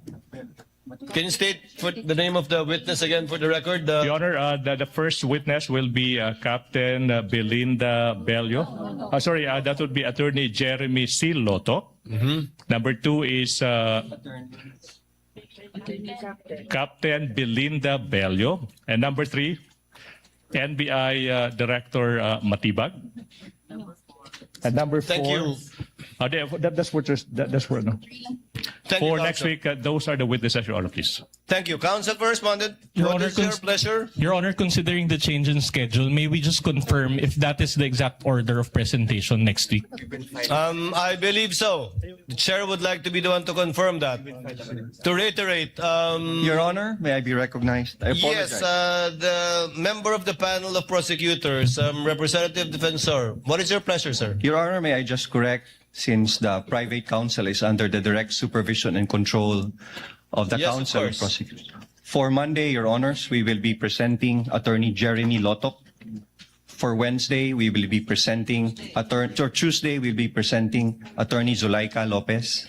And for Wednesday, our third witness, we will be presenting Captain Belinda Bello. Captain Belinda. So, Director Matibag is not yet going to be presented next week? Not yet, Your Honor. We will manifest on Monday if we can consider him for the Wednesday's session, depending on how the trial goes or how long the testimonies will take for both parties. Noted. What is the pleasure of counsel? Chair would like now to discuss and dispense with some administrative matters. The BIR box, which the chair ordered to be returned on July 6, has actually been returned to the BIR, sealed, untouched, and duly received accordingly.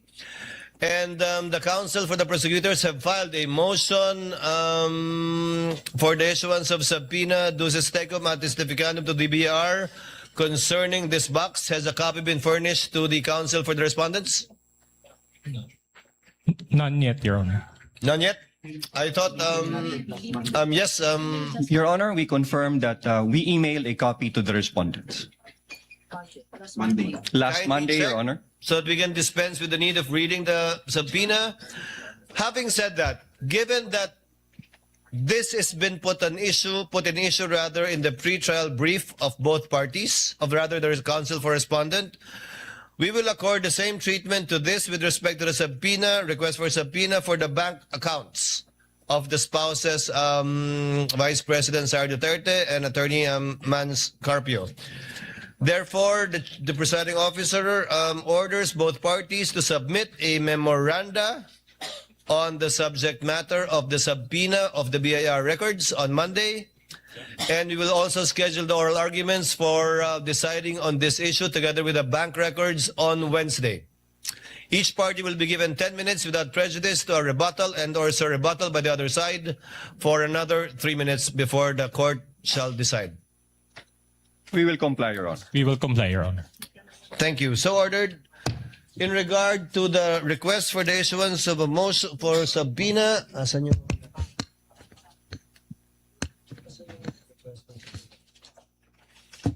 May I ask if counsel for the respondents were likewise furnished with a copy of the most request for subpoena, although this is ex parte because this is only with respect to witnesses.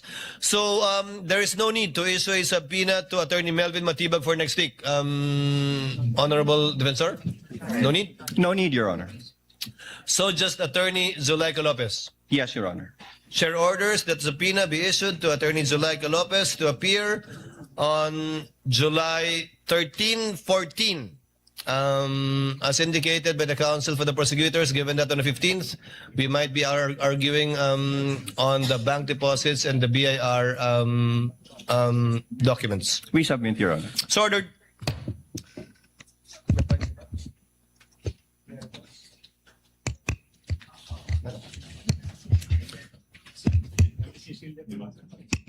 There being no other matters for consideration by the court, and given that the counsel for the prosecutors rather have manifested that they will no longer present Attorney Latok today, but rather on Monday, the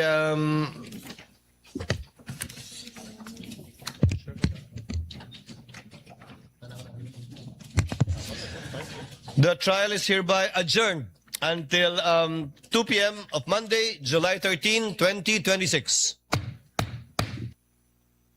The Vice President Sara Duterte impeachment. Oras sa Pilipinas, 57 minutos makaligad sa alas 4 sapon. It was adjourned earlier than we expect because abinaton gani suupon no sang impeachment court ang trial and proceedings sa ikatatlong adlaw subong tubtubla 7 subong nga gabi. Ugaling, as it is right now, mga ka-aksyon, the gavel has been banged by the presiding officer tungod sa hingyo sang prosecution that they are not to continue with the presentation of witnesses. Supposedly, kung basihan naton kuntani, if the calendar must be followed for the pre-trial briefing after Mr. John Mark Calilong as the first witness nga ginpresentar sang prosekusyon, mga kakson, ang masunod sa listahan would be Attorney Jeremy Lotok, that's earlier announced nga would present himself in the witness stand today.